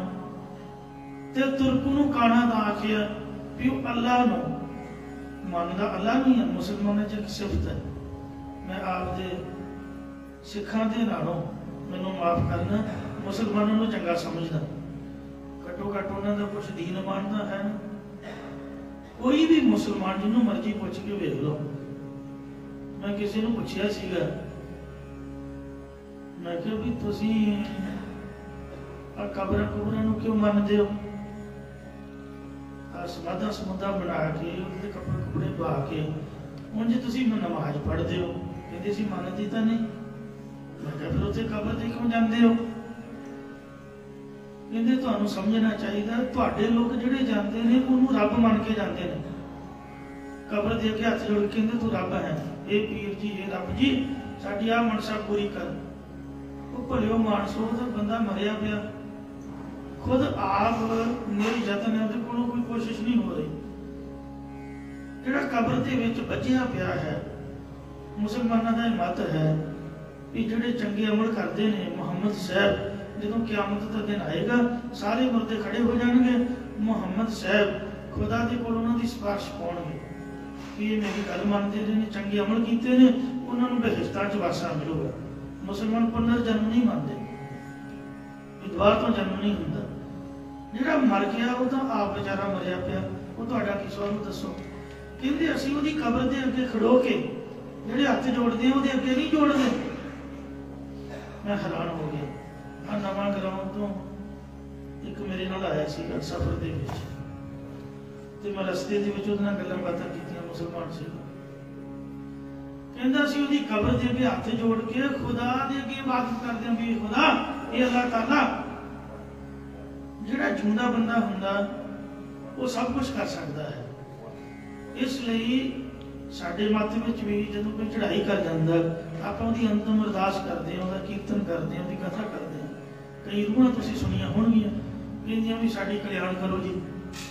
ਉਹਨਾਂ ਨੂੰ ਪੁੱਛੀਦਾ ਕੀ ਕਰੀਏ, ਕੋਈ ਅਖੰਡ ਪਾਠ ਕਰਾਓ ਜੀ, ਕੋਈ ਸਹਿਜ ਪਾਠ ਕਰਾਓ ਜੀ। ਕਿਉਂ? ਕਿਉਂਕਿ ਉਹ ਜਿਹੜੀਆਂ ਅਵਗਤ ਰੂਹਾਂ ਨੇ ਆਪਣੇ ਆਪ ਯਤਨ ਨਹੀਂ ਕਰ ਸਕਦੀਆਂ। ਦੇਵੀ ਦੇਵਤੇ ਵੀ ਮੁਕਤ ਨਹੀਂ ਹੋ ਸਕਦੇ। ਇੱਕ ਮਨੁੱਖਾ ਜੂਨ ਹੀ ਹੈ, ਨਾ ਪਸ਼ੂ ਨਾ ਪੰਛੀ। ਸ਼ੇਰ ਜਿਹਨੂੰ ਮਰਜੀ ਮਾਰ ਕੇ ਪਾੜ ਕੇ ਖਾ ਜਾਏ, ਕਿੰਨੀਆਂ ਮਰਜੀ ਗਾਵਾਂ, ਉਹਨੂੰ ਕੋਈ ਪਾਪ ਨਹੀਂ, ਕਿਉਂਕਿ ਰੱਬ ਨੇ ਜੂਨ ਹੀ ਉਹ ਤਾਮਸੀ ਬਣਾਈ ਹੈ। ਜੇ ਪਾਪ ਲੱਗਦਾ ਤਾਂ ਬੰਦੇ ਨੂੰ ਲੱਗਦਾ, ਤੇ ਜੇ ਪੁੰਨ ਲੱਗਦਾ ਤਾਂ ਇਨਸਾਨ ਨੂੰ ਲੱਗਦਾ। ਦੇਵੀ ਦੇਵਤੇ ਨਾ ਪਾਪ ਨਾ ਪੁੰਨ, ਕੋਈ ਉਹਨਾਂ ਨੂੰ ਕੋਈ ਨਹੀਂ, ਉਹਦਾ ਕਰਮ ਭੋਗਦੇ ਨੇ। ਪਸ਼ੂ ਪੰਛੀ ਵੀ ਭੋਗਦੇ ਨੇ। ਜਿਉਂਦਾ ਬੰਦਾ ਉਹਦੇ ਹੱਥ 'ਚ ਸਭ ਕੁਛ ਹੈ। ਜੇ ਤੀਰ ਚੱਲ ਗਿਆ ਕਮਾਨ ਚੋਂ ਤਾਂ ਫਿਰ ਉਹਦੇ ਹੱਥ ਵਿੱਚ ਕੁਛ ਨਹੀਂ ਹੈ, ਜੇ ਜ਼ਿੰਦਗੀ ਚਲੀ ਗਈ। ਤਾਂ ਇਸ ਲਈ ਸਾਰੇ ਇਕੱਠੇ ਹੋ ਕੇ ਗੁਰਦੁਆਰੇ ਅਰਦਾਸ ਕਰਦੇ ਨੇ ਵੀ ਬੰਦਾ ਮਰ ਗਿਆ ਜੀ, ਉਹ ਤੁਹਾਡੇ ਕੋਲ ਪਹੁੰਚ ਗਿਆ ਜਿੱਥੇ ਵੀ ਹੈ, ਕਿਤੇ ਭਟਕਣਾ ਦੇ ਵਿੱਚ ਕਿਤੇ ਵੀ ਹੈ, ਬਾਣੀ ਪੜ੍ਹ ਕੇ ਆਖੀਦਾ ਮਹਾਰਾਜ ਨੂੰ ਸ਼ਾਂਤੀ ਦੇ। ਜਿਹੜਾ ਮਰਿਆ ਹੋਇਆ ਉਹ ਤੁਹਾਨੂੰ ਕਿਵੇਂ ਤਾਰ ਸਕਦਾ ਦੱਸੋ? ਗੁਰੂ ਗੋਬਿੰਦ ਸਿੰਘ ਦਾ ਭਜਨ ਤੁਸੀਂ ਪੜ੍ਹਦੇ ਕਿ ਨਹੀਂ ਪੜ੍ਹਦੇ? ਮੈਂ ਤਾਂ ਹੈਰਾਨ ਹਾਂ ਲੋਕਾਂ ਦੇ, ਗੁੜ ਕੇ ਵੀ ਪੜ੍ਹੀ ਜਾਂਦੇ ਨੇ, ਅੰਮ੍ਰਿਤ ਵੀ ਛਕਿਆ ਹੋਇਆ, ਤੁਰੇ ਵੀ ਫਿਰਦੇ ਨੇ। ਸਭ ਤੋਂ ਪਹਿਲਾਂ ਗਾਤਰਿਆਂ ਵਾਲੇ ਅੰਮ੍ਰਿਤਧਾਰੀ ਬੰਦੇ ਮੂਹਰੇ ਹੋਣਗੇ, ਲੈਣ ਦੇ ਪਹਿਲੇ ਨੰਬਰ ਤੇ ਲੱਗੇ ਹੋਣ। ਕਿੱਥੇ ਮਰਜੀ ਵੇਖ ਲਓ, ਕਿਤੇ ਮੰਦਰ, ਕਿਤੇ ਮਸਜਿਦ, ਕਿਤੇ ਕਬਰ ਤੇ। ਲੁਧਿਆਣੇ ਚੌਂਕ 'ਚ ਬੱਸ 'ਚ ਬੈਠੇ ਹਮੇਸ਼ਾ ਇਹੀ ਵੇਖੀਦਾ। ਵੀਰਵਾਰ ਵਾਲੇ ਦਿਨ ਕਿਤੇ ਮੇਲਾ ਲੱਗਾ ਹੋਏ, ਮੁਸਲਮਾਨ ਘੱਟ ਹੁੰਦੇ ਨੇ, ਮੁਸਲਮਾਨ ਨਹੀਂ ਮੰਨਦੇ ਕਬਰਾਂ ਨੂੰ, ਮੰਨਣ ਵਾਲੇ ਨੇ ਹਿੰਦੂ ਤੇ ਸਾਡੇ ਸਿੱਖ। ਕਿੰਨੀ ਹੈਰਾਨੀ ਦੀ ਗੱਲ। ਉਹ ਕਹਿੰਦਾ ਵੀ ਅਸੀਂ ਖੁਦਾ ਦੀ ਇਬਾਦਤ ਕਰਦੇ ਹਾਂ, ਵੀ ਇਹ ਖੁਦਾ ਅੱਲਾਹ ਤਾਲਾ, ਇਹ ਬੰਦਾ ਮਰਿਆ ਪਿਆ ਹੈ, ਇਹਦੇ ਹੱਥ ਵਸ ਕੁਛ ਨਹੀਂ ਹੈ, ਤੇ ਤੂੰ ਇਹਦੇ ਬਾਰੇ ਸੋਚ, ਇਹਦੀ ਰੂਹ ਨੂੰ ਸ਼ਾਂਤੀ ਦੇ, ਨਾ ਕਿ ਉਹਨੂੰ ਭਗਵਾਨ ਮੰਨਦੇ ਆ। ਕਹਿੰਦੇ ਹਿੰਦੂ ਅੰਨਾ ਤੇ ਤੁਰਕੂ ਕਾਣਾ ਕਿਉਂ ਹੈ? ਕਿਉਂਕਿ ਉਹ ਕੱਲਾ ਮੱਕੇ ਦੇ ਵਿੱਚ, ਮੱਕੇ ਸ਼ਹਿਰ ਦਾ ਨਾਮ ਹੈ, ਕਾਬਾ ਵਿੱਚ ਮੰਦਰ ਹੈ, ਕਾਬੇ ਮੰਦਰ ਦੇ ਵਿੱਚ ਖੁਦਾ ਨੂੰ ਮੰਨਦਾ। ਬਸ ਕਿਤੇ ਵੀ ਹੋਵੇ ਉਹਦੇ ਵੱਲ ਮੂੰਹ ਕਰਕੇ ਨਮਾਜ਼ ਪੜ੍ਹਦਾ। ਉਹ ਮਸਜਿਦ ਦੇ ਵਿੱਚ ਖੁਦਾ ਕੇ ਨਮਾਜ਼ ਅਦਾ ਕਰਦੇ ਨੇ, ਪਰ ਇੱਕ ਦੇਸ਼ੀ ਮੰਨਦਾ ਹੈ। ਇੱਕ ਪਾਸੇ ਖੁਦਾ ਦੀ ਇਬਾਦਤ ਕਰਦਾ, ਦੂਜੇ ਪਾਸੇ ਜ਼ੁਲਮ ਕਰਦਾ। ਔਰੰਗਜ਼ੇਬ ਨੂੰ ਮਹਾਰਾਜ ਨੇ ਇਹੀ ਲਾਹਨਤਾਂ ਪਾਈਆਂ ਨੇ ਵੀ ਤੂੰ ਵੱਡਾ ਆਪਣੇ ਆਪ ਨੂੰ ਸਮਝਦਾ ਵੀ ਮੈਂ ਬੜਾ ਮੱਕੇ ਦਾ ਹਾਜੀ ਹਾਂ ਜੀ। ਉਹਨੂੰ ਸਰੋਪਾ ਜੋ ਮਿਲਿਆ ਸੀਗਾ ਕਾਬੇ ਮੰਦਰ ਚੋਂ, ਮਜੌਰਾਂ ਨੇ ਦਿੱਤਾ ਸੀਗਾ। ਰਾਜਨੀਤਿਕ ਬੰਦੇ ਹਰੇਕ ਜਗ੍ਹਾ ਦੇ ਪ੍ਰਧਾਨ ਹੁੰਦੇ ਨੇ, ਆਪਦੇ ਜ਼ੋਰ ਨਾਲ ਸਰੋਪਾ ਲੈ ਜਾਂਦੇ ਨੇ। ਜਿਹੜਾ ਲੈਣ ਦਾ ਅਧਿਕਾਰੀ ਹੋਵੇ ਕਈ ਵਾਰ ਖਾਲੀ ਰਹਿ ਜਾਂਦਾ, ਪਰ ਦੁਨੀਆ ਦੀ ਵਡਿਆਈ ਨਾਲ ਨਹੀਂ ਕੁਛ ਬਣਦਾ। ਗੱਲ ਤਾਂ ਪਰਮਾਤਮਾ ਦੇ ਦਰ ਤੇ ਬੰਦਾ ਪ੍ਰਵਾਨ ਹੋਣਾ ਚਾਹੀਦਾ। ਉੱਥੇ ਸੱਚੇ ਹੀ ਸੱਚ ਨਿਬੜ ਤੇ ਉਹਨੂੰ ਵੱਖ ਕੱਢੇ ਜਦ ਮੰਨ ਲਿਆ। ਉਹਦਾ ਦਿੱਤਾ ਹੋਇਆ ਖੰਡਾ ਉਹਦੇ ਬਹਾਦਰ ਸ਼ਾਹ ਨੇ ਗੁਰੂ ਗੋਬਿੰਦ ਸਿੰਘ ਨੂੰ ਭੇਟਾ ਕੀਤਾ ਸੀਗਾ। ਉਹ ਕੇਸਗੜ੍ਹ ਸਾਹਿਬ ਤੁਸੀਂ ਦਰਸ਼ਨ ਕਰ ਸਕਦੇ ਹੋ, ਜਿਹੜਾ ਔਰੰਗਜ਼ੇਬ ਨੂੰ ਮੱਕੇ ਦੇ ਹਾਜੀਆਂ ਨੇ ਦਿੱਤਾ ਸੀ ਜਦੋਂ ਹਜ ਕਰਨ ਗਿਆ ਸੀ। ਉਹ ਕਹਿੰਦਾ ਤੂੰ ਮੈਂ ਜੌਂ ਖਾਨਾ ਜੀ, ਮੈਂ ਵਾਣ ਵੱਟ ਕੇ ਤੇ ਆਪਦਾ ਗੁਜ਼ਾਰਾ ਕਰਦਾ, ਮੈਂ ਕੋਈ ਅੰਸ਼ ਨਹੀਂ ਲੈਂਦਾ ਜੀ ਰਾਜ ਭਾਗ ਦੇ, ਤੂੰ ਵੱਡਾ ਬਣਿਆ ਫਿਰਦਾ, ਤੂੰ ਧਰਮੀ ਨਹੀਂ ਹੈ। ਮਹਾਰਾਜ ਨੇ ਉਹਦੇ ਮੂੰਹ ਤੇ ਉਹਦੀਆਂ ਲਾਹਨਤਾਂ ਪਾਈਆਂ। ਜ਼ਫ਼ਰਨਾਮਾ ਪੜ੍ਹ ਕੇ ਆਪਦੀਆਂ ਲਾਹਨਤਾਂ ਸੁਣ ਕੇ ਬੁੜੇ ਕਰਮਾਂ ਨੇ ਉਹਨੂੰ ਤੰਗ ਕੀਤਾ, ਪਰੇਸ਼ਾਨ ਕੀਤਾ, ਦੁਖੀ ਕੀਤਾ। ਜਿਹੜਾ ਬੰਦਾ ਸਗੀ ਪੁੱਤਰੀ ਦਾ ਵਿਆਹ ਨਹੀਂ ਕਰ ਸਕਿਆ, ਕਾਹਤੋਂ? ਵੀ ਜਵਾਈ ਬਣੂਗਾ ਮੇਰੇ ਸਿਰ ਤੇ ਚੜੂਗਾ, ਕਿਤੇ ਗੱਦੀ ਨਾ ਹੜੱਪ ਲੈ। ਜਵਾਈ ਦਾ ਸਤਿਕਾਰ ਕਰਨਾ ਹੁੰਦਾ ਹੈ ਨਾ, ਇਹ ਧਿਆਨੀ ਦੇ ਕੇ ਤੇ ਪੁੱਤ ਬਣਾਈ ਦੇ ਨੇ। ਤੇ ਜਿਹੜੇ ਪੁੱਤਾਂ ਨੂੰ ਹੱਥਾਂ ਦੇ ਚੁੱਕੀਦਾ ਵੀ ਜਵਾਈ ਆਊਗਾ ਤੇ ਮੈਨੂੰ ਸਤਿਕਾਰ ਕਰਨਾ ਪਊਗਾ। ਸਾਰੀ ਉਮਰ ਆਪਦੀ ਲੜਕੀ ਕੁਆਰੀ ਰੱਖੀ, ਦੱਸੋ ਇਹੋ ਜਿਹਾ ਪਾਪੀ ਦੁਨੀਆ 'ਚ ਹੋ ਸਕਦਾ? ਜਿਹੜਾ ਸਕਿਆ ਸੋਦਰਿਆਂ ਨੂੰ ਵੀ ਨਾ ਸਮਝ, ਸਕੇ ਭਰਾ ਨੂੰ ਮਾਰ ਦਿੱਤਾ, ਵੇਖੋ ਸਕੇ ਪਿਓ ਦੇ ਘਰ 'ਚ ਕੋਟ ਦਿੱਤਾ। ਉਹ ਬੰਦਾ ਕਿ ਬੰਦੇ ਦੀ ਜਾਤ, ਉਹਦਾ ਡੰਗਰਾਂ ਨੂੰ ਵੀ ਭੈੜਾ। ਆ ਬਾਂਦਰੀ ਵੇਖ ਲੋ, ਆਪਦੇ ਬੱਚਿਆਂ ਨੂੰ ਚੁੰਮਦੀ ਚੱਟਦੀ ਥੱਕਦੀ ਨਹੀਂ, ਜਿੰਨਾ ਚਿਰ ਦੂਜਾ ਬੱਚਾ ਨਾ ਹੋ ਜਾਏ ਉਹਨੂੰ ਆਪਦੇ ਛਾਤੀ ਨੂੰ ਨਹੀਂ ਲਾਉਂਦੀ। ਔਰੰਗਜ਼ੇਬ ਤਾਂ ਬਾਂਦਰੀ ਵੀ ਨਹੀਂ ਸੀਗਾ, ਮੈਨੂੰ ਮਾਫ ਕਰਨਾ। ਮਹਾਰਾਜ ਨੇ ਲਾਹਨਤਾਂ ਪਾਈਆਂ, ਜ਼ਫ਼ਰਨਾਮੇ ਵਿੱਚ ਤੂੰ ਵੱਡਾ ਬਣਿਆ ਫਿਰਦਾ, ਆਪਦੇ ਘਰ ਹੋਏਗਾ। ਸਾਹਿਬਜ਼ਾਦਿਆਂ ਨੂੰ ਸ਼ਹੀਦ ਕਰਕੇ ਤੂੰ ਕੀ ਸਮਝਿਆ? ਤੂੰ ਬਹੁਤ ਵੱਡਾ ਬਣ ਗਿਆ, ਬਹਾਦਰ ਬਣ ਗਿਆ। ਤੂੰ ਕੀ ਮੈਨੂੰ ਨੀਵਾਂ ਦਿਖਾਉਣਾ ਚਾਹੁੰਦਾ ਔਰ ਮੇਰੀ ਤਾਕਤ ਨੂੰ ਖਤਮ ਕਰਨਾ ਚਾਹੁੰਦਾ, ਮੇਰਾ ਦਿਲ ਢਾਉਣਾ ਚਾਹੁੰਦਾ? ਮੈਂ ਤਾਂ ਸ਼ੇਰਾ ਵਰਗਾ ਦਿਲ ਰੱਖਿਆ। ਫਿਰ ਕੀ ਹੋਇਆ? ਜੇ ਰੱਬ ਦੇ ਦਿੱਤੇ ਬੱਚੇ ਰੱਬ ਨੇ ਲੈ ਲਏ, ਤੂੰ ਕੌਣ ਹੁੰਦਾ ਉਹਨਾਂ ਨੂੰ ਮਾਰਨ ਵਾਲਾ? ਉਹ ਤਾਂ ਜਿਉਂਦੇ ਨੇ। ਜੇ ਤੂੰ 4 ਬੱਚੇ ਸ਼ਹੀਦ ਕਰ ਦਿੱਤੇ ਤਾਂ ਕੀ ਹੋ ਗਿਆ? ਇੱਕ ਕੁੰਡਲੀਆ ਸੱਪ ਮੇਰਾ ਜਿਹੜਾ ਸਕਾ ਪੁੱਤ ਹੈ, ਖਾਲਸਾ ਪੰਥ, ਉਹ ਜਿਉਂਦਾ ਹੈ ਔਰ ਹਮੇਸ਼ਾ ਜਿਉਂਦਾ ਰਹੇਗਾ। ਉਹਨੂੰ ਤੂੰ ਮਾਰ ਨਹੀਂ ਸਕੇਗਾ, ਜਿੰਨਾ ਮਰਜ਼ੀ ਜ਼ੋਰ ਲਾ ਲਾ। ਜਿੱਥੇ ਖੜੇਗਾ ਤੇਰੇ ਪੈਰਾਂ ਥੱਲੇ ਅੱਗ ਦੇ ਅੰਗਿਆਰ ਬਾਲ ਦੇਊਗਾ। ਜਿੱਥੇ ਲੰਮੇ ਪਏਗਾ ਉੱਥੇ ਕੰਡਿਆਂ ਦੀ ਸੇਜ ਵਿਛਾ ਕੇ ਤੈਨੂੰ ਇੰਨਾ ਦੁਖੀ ਪਰੇਸ਼ਾਨ ਕਰੂਗਾ। ਇਨਸਾਨ ਆਪਦੀਆਂ ਕਰਤੂਤਾਂ ਤੋਂ ਦੁਖੀ ਹੁੰਦਾ, ਕੋਈ ਕਿਸੇ ਨੂੰ ਨਹੀਂ ਮਾਰਦਾ ਨਾ ਜਾਂ ਕਿਸੇ ਨੂੰ ਦੁਖੀ ਕਰਦਾ। ਜਿਹੜੇ ਗੋਰੇ ਸੀਗੇ ਉਹ ਰਾਤੋਂ ਰਾਤ ਜੁੱਤੀ ਲਾ ਕੇ ਭੱਜੇ ਸੀਗੇ, ਕਿਸੇ ਨੇ ਤੋਪ ਦੇ ਗੋਲਿਆਂ ਨਾਲ ਨਹੀਂ ਉਹਨਾਂ ਨੂੰ ਭਜਾਇਆ ਜਾਂ ਕਿਰਪਾਨਾਂ ਨਹੀਂ ਮਾਰੀਆਂ।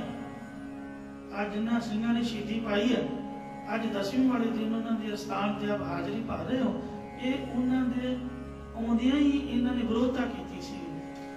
ਜ਼ਰੂਰੀ ਨਹੀਂ ਵੀ ਬੰਦਾ ਜੰਗ ਕਰਕੇ ਤੇ ਅਗਲੇ ਨੂੰ ਭਜਾ ਦੇਵੇ, ਜਾਂ ਉਹਦੇ 'ਚ ਤਾਕਤ ਹੋਵੇ ਉਹਨੂੰ ਭਜਾਉਣ ਦੀ। ਇਹ ਗਿਣਤੀ 'ਚ ਥੋੜੇ ਸੀਗੇ, ਕਿਰਪਾਨਾਂ ਵੀ ਖੁੱਲੀਆਂ, ਨਾ ਕੋਈ ਤੋਪ, ਨਾ ਕੋਈ ਗੰਨਾ, ਨਾ ਗੱਲ, ਨਾ ਬਾਤ। ਉਹਨਾਂ ਕੋਲ ਤੋਪਾਂ ਵੀ ਸੀਗੀਆਂ।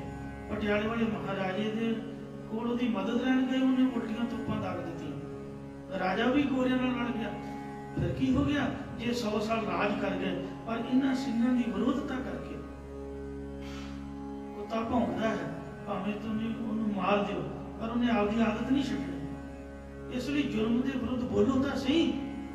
ਤੁਹਾਡੇ 'ਚ ਨਹੀਂ ਤਾਕਤ ਕੁਛ ਕਰਨ ਦੀ, ਬੋਲਣਾ ਤਾਂ ਚਾਹੀਦਾ ਨਾ ਬੰਦੇ ਨੂੰ। ਜੇ ਜ਼ੁਲਮ ਕਰਨਾ ਪਾਪ ਹੈ, ਤੇ ਜ਼ੁਲਮ ਸਹਾਰਨਾ ਵੀ ਪਾਪ ਹੈ। ਸਿੰਘਾਂ ਸ਼ਹੀਦਾਂ ਨੇ ਜਿੰਨਾ ਕੁਛ ਇਹਨਾਂ ਕੋਲ ਹੋ ਸਕਿਆ ਇਹਨਾਂ ਕੀਤਾ, ਵਿਰੋਧਤਾ ਕੀਤੀ, ਔਰ ਆਪਦੀ ਜਾਨ ਕੁਰਬਾਨ ਕਰ ਗਏ। ਔਰ ਇਹੋ ਜਿਹਾ ਬੀਜ ਬੀਜ ਗਏ, ਜ਼ਾਲਮ ਵਾਸਤੇ ਕੰਡੇ ਬੀਜ ਗਏ, ਉਹਨਾਂ ਨੂੰ ਸੁੱਖ ਦੀ ਨੀਂਦ ਨਹੀਂ ਸੌਣ ਦਿੱਤਾ। ਸ਼ਹੀਦ ਊਧਮ ਸਿੰਘ, ਸਰਦਾਰ ਭਗਤ ਸਿੰਘ ਜੀ ਗੋਰੇ ਗਾਂਧੀ ਦੇ ਚਰਖੇ ਦੀ ਘੂੰ ਘੂੰ ਦੇ ਨਾਲ ਨਹੀਂ ਭੱਜੇ, ਇਹਨਾਂ ਸੰਘਰਸ਼ਾਂ ਦੀ ਬਦੌਲਤ ਭੱਜੇ। 100 ਸਾਲ ਭਾਵੇਂ ਰਾਜ ਕਰ ਗਏ, ਪਰ ਜਦੋਂ ਭੱਜੇ ਜੁੱਤੀ ਲਾ ਕੇ ਉਹਨਾਂ ਨੂੰ ਭੱਜਣਾ ਪਿਆ। ਮਤਲਬ ਉਹਨਾਂ ਦਾ ਆਪਣਾ ਵੀ ਅੰਦਰੋਂ ਡਰ ਗਿਆ। ਭੱਜਣ ਲੱਗਿਆ ਕਿਸੇ ਨੇ ਕੁਛ ਨਹੀਂ ਆਖਿਆ, ਉਹ ਡਰਦੇ ਮਾਰੇ ਭੱਜ ਗਏ ਸੀ ਰਾਤੋਂ ਰਾਤ। ਤਾਂ ਇਸ ਤਰੀਕੇ ਦੇ ਨਾਲ ਗੁਰੂ ਗੋਬਿੰਦ ਸਿੰਘ ਮਹਾਰਾਜ ਕਹਿੰਦੇ, ਮੇਰਾ ਕੁੰਡਲੀਆ ਸਾਹਿਬ ਖਾਲਸਾ ਪੰਥ ਜਿਉਂਦਾ ਜਾਪਦਾ ਹੈ। ਉਹਦੇ ਤੋਂ ਬਾਅਦ ਜੇ ਖਾਲਸੇ ਨੂੰ ਮਹਾਰਾਜ ਨੇ ਸੱਪ ਆਖਿਆ, ਤੇ ਉਹਨਾਂ ਦੇ ਪੁੱਤਰ ਕੀ ਹੋਏ? ਭੁਜੰਗੀ। ਭੁਜੰਗ ਸੱਪ ਦਾ ਨਾਮ ਹੈ, ਤੇ ਭੁਜੰਗੀ ਸਪੋਲੀਏ ਦਾ ਨਾਮ। ਸੋ ਜਿਵੇਂ ਜਿਸ ਵਕਤ ਵਜੀਦੇ ਦੇ ਅੱਗੇ ਸਾਹਿਬਜ਼ਾਦਿਆਂ ਨੂੰ ਪੇਸ਼ ਕੀਤਾ ਗਿਆ, ਇਹ ਜਿਹੜਾ ਝੂਠਾ ਨੰਦ ਸੀਗਾ, ਉਹਨੇ ਸਾਹਿਬਜ਼ਾਦਿਆਂ ਨੂੰ ਆਖਿਆ ਸੀ ਕਿ हे ਮਹਾਰਾਜ, ਇਹ ਵਜੀਦ ਖਾਂ, ਇਹ ਸੱਪ ਦੇ ਬੱਚੇ ਸੱਪ ਹੁੰਦੇ ਨੇ। ਉਹਦੇ ਤੋਂ ਬਾਅਦ ਵੀ ਖਾਲਸੇ ਦੇ ਸਾਹਿਬਜ਼ਾਦਿਆਂ ਦਾ ਨਾਮ, ਸੁਪੁੱਤਰਾਂ ਦਾ ਨਾਮ ਭੁਜੰਗੀ ਪਿਆ। ਸਾਡੇ ਬਾਬਾ ਜੀ ਮਟੌਰ ਦੇ ਬੰਦੇ ਸੀ, ਉਹਨਾਂ ਦਾ ਨਾਮ ਸੀ ਬਾਬਾ ਮਹਾਂ ਸਿੰਘ, ਜੋ ਮਹਾਂਪੁਰਖਾਂ ਨੇ ਰੱਖਿਆ। ਪਿੰਡ ਦਾ ਨਾਮ ਸੀ ਨਰੰਗ ਸਿੰਘ। ਉਹਨਾਂ ਦੀਆਂ ਕਈ ਗੱਲਾਂ ਮੈਨੂੰ ਯਾਦ ਨੇ। ਇੱਕ ਗੱਲ ਉਹ ਕਰਦੇ ਹੁੰਦੇ ਸੀ, ਜਿਵੇਂ ਆਪਾਂ ਆਮ ਹੀ ਕਹਿ ਦਿੰਦੇ ਹਾਂ, ਆਓ ਕਾਕਾ ਜੀ, ਬੈਠੋ ਕਾਕਾ ਜੀ, ਤੇ ਆਓ ਮੁੰਨਾ ਜੀ, ਆਓ ਮੁੰਨੀ ਜੀ, ਆਓ ਗੁੱਡੀ ਜੀ। ਇਹ ਬੜਾ ਕੀ ਵੱਡੇ ਹੋਏ। ਜਿਹੜਾ ਅੰਮ੍ਰਿਤਧਾਰੀ ਬੱਚਾ ਹੈ, ਅੰਮ੍ਰਿਤਧਾਰੀ ਬੀਬੀ ਹੈ, ਭਾਵੇਂ ਕੋ ਸਾਡਾ ਹੀ ਪੁੱਤਰ ਤੇ ਸਾਡੀ ਹੀ ਸੁਪੁੱਤਰੀ ਹੈ, ਬਗਾਨੇ ਨੂੰ ਤਾਂ ਬੜਾ ਕੀ ਕਹਿਣਾ। ਗੁਰਦੁਆਰੇ ਦੇ ਬੰਦੇ ਨੂੰ ਭਾਵੇਂ ਉਮਰ ਛੋਟੀ ਵੀ ਹੋਵੇ, ਮਹਾਂਪੁਰਖਾਂ ਦਾ ਸੁਭਾਅ ਸੀਗਾ, ਤੇ ਉਹ ਭੁਜੰਗੀ ਸਿੰਘ ਕਰਕੇ ਬੁਲਾਇਆ ਕਰਦੇ। ਜਿਹਨੇ ਕੀਰਤਨ ਕਰਨ ਲੱਗ ਪੈਣਾ, ਹੱਥਾਂ 'ਚ ਜੰਮੇ, ਹੱਥਾਂ 'ਚ ਪੜੇ, ਉਹਨਾਂ ਨੂੰ ਰਾਗੀ ਜੀ ਕਹਿਣਾ। ਜਿਹਨੇ ਕਥਾ ਕਰਨ ਲੱਗ ਪੈਣੀ, ਉਹਨਾਂ ਨੂੰ ਗਿਆਨੀ ਜੀ ਕਹਿਣਾ। ਸਾਨੂੰ ਸਭ ਸ਼ਰਮ ਹੋਣੀ, कहना बाबा जी भी तुसी कहना इस तरह आख्या करो, कहंदे कोई नहीं। ये गुरु साहब की बख्शिश है। एक महापुरुष बाबा प्रताप सिंह जी लंगी जाने वाले होए ने, उन्होंने छोटे भजंगी मेरे नाल रहे, उन्होंने आपके पुत्रों ने भी कहना आओ ज्ञानी जी, बैठो ज्ञानी जी। 90 साल की उम्र के बुजुर्ग ने ते 18-20 साल के बच्चों को कहना भी आओ ज्ञानी जी। बाबा जी ने कहना भी जिहड़े खालसे के सपुत्र ने, ये गुरु गोबिंद सिंह के सपुत्र ने, ये जिहड़े केस ने, ये जिहड़ी दस्तार है, ये गुरु गोबिंद सिंह जी की दस्तार ते गुरु गोबिंद सिंह के केस ने। ये ताज जिहड़ा है ये सानू महाराज ने आप पहना के राजे बनाया। राजे का पुत्र टिक्का हुंदा, तो इस वास्ते राजकुमार हुंदा है, वो जमदा ही राजा है। ये शहनशाहियां, ये सरदारियां सानू गुरु गोबिंद सिंह ने दित्तियां ने। खालसे दे पुੱਤ ਨੂੰ मुन्ना कहना, मुन्ना ते मोने का नाम है जिहदा सिर मुन्निया होवे। मुंडन की एक रस्म है हिंदू मत दे विच। मेरा सुभाव है कि मैं हरेक जगह ते जानकारी लैण वास्ते समझ लो कि तुरया फिरदा। मनसा देवी में गया मत्था टेकना, जे कोई टेकना जाऊँगी रब को याद करो। मैं भी देखी तो सही भी है कि वो वटदियां सारी उत्थे एक शैड जिहा बनाया होया, ਤੇ ਉੱਤੇ ਉਹ ਮੁੰਡਣ ਦਾ ਅੱਖਰ ਲਿਖਿਆ ਹੋਇਆ ਵੀ ਇੱਥੇ ਬੱਚਿਆਂ ਨੂੰ ਮੰਨਿਆ ਜਾਏਗਾ। ਉਹਦੀ ਫੀਸ ਰੱਖੀ ਹੈ 100 ਰੁਪਈਆ, 150 ਰੁਪਈਆ। ਮਤਲਬ ਇੱਕ ਰਸਮ ਹੈ ਹਿੰਦੂਆਂ ਦੇ ਵਿੱਚ, ਉਹ ਜੰਮਦੇ ਨੂੰ ਜਾਂ ਕੁਝ ਸਾਲਾਂ ਦੇ ਜਦੋਂ ਹੋ ਜਾਂਦੇ ਜਾਂ ਕੁਝ ਮਹੀਨਿਆਂ ਦੇ, ਉੱਥੇ ਉਹ ਸਿਰ ਮੁੰਨਦੇ ਨੇ ਜਾ ਕੇ। ਤੇ ਕਿਸੇ ਨੇ ਗੁਰਦੁਆਰੇ ਮਣੀ ਮਾਜਰੇ ਵੀ ਇਸ ਤਰ੍ਹਾਂ ਦਾ ਕੰਮ ਕੀਤਾ, ਬੜਾ ਰੌਲਾ ਪਿਆ ਸੀ। ਮੁੜ ਕੇ ਫਿਰ ਸਾਰਿਆਂ ਮਾਫੀ ਮੰਗੀ, ਇਹ ਕੰਮ ਗੁਰਦੁਆਰੇ ਨਹੀਂ ਹੋਣਾ ਚਾਹੀਦਾ, ਮਾਫ ਕਰ। ਸੋ ਜਿਹੜਾ ਮੁੰਨਾ ਹੋਇਆ ਉਹਦਾ ਨਾਮ ਹੈ ਮੁੰਨਾ ਤੇ ਮੁੰਨੀ। ਜਿਹਦੇ ਸਿਰ ਤੇ ਕੇਸ ਨੇ ਉਹਦਾ ਭਜੰਗੀ ਹੈ ਭਾਈ। ਕਿਸੇ ਨੂੰ ਕਾਕਾ ਕਹਿਣਾ ਜਾਂ ਕਿਸੇ ਨੂੰ ਬੱਚਾ ਕਹਿਣਾ, ਇਹ ਵਰਡਿੰਗ ਸਹੀ ਨਹੀਂ ਹੈ। ਖਾਲਸਾ ਜੀ, ਆਓ ਖਾਲਸਾ ਜੀ, ਬੈਠੋ ਖਾਲਸਾ ਜੀ, ਆਓ ਸਿੰਘ ਜੀ, ਆਓ ਭਜੰਗੀ ਜੀ। तो इस तरह का सत्कार है गुरु महाराज ने खुद आप बख्शिश किया है। धन कलगियां वाले पातशाह श्री गुरु गोबिंद सिंह साहब जी महाराज तुसी धन हो। तो इसलिए महाराज सच्चे पातशाह जी ने सबना दे विच परमात्मा की जोत विखण वास्ते ये गुरबाणी दे विच जगह जगह ते जय जय देखो तै हजूर दूर कतहु न जाई रब रहे सर्वत्र में मन सदा फिक्का ना गालाए सबना मैं सच्चा धनी। बाबे फरीद ने शिक्षा दी है कि ऐ बीबी,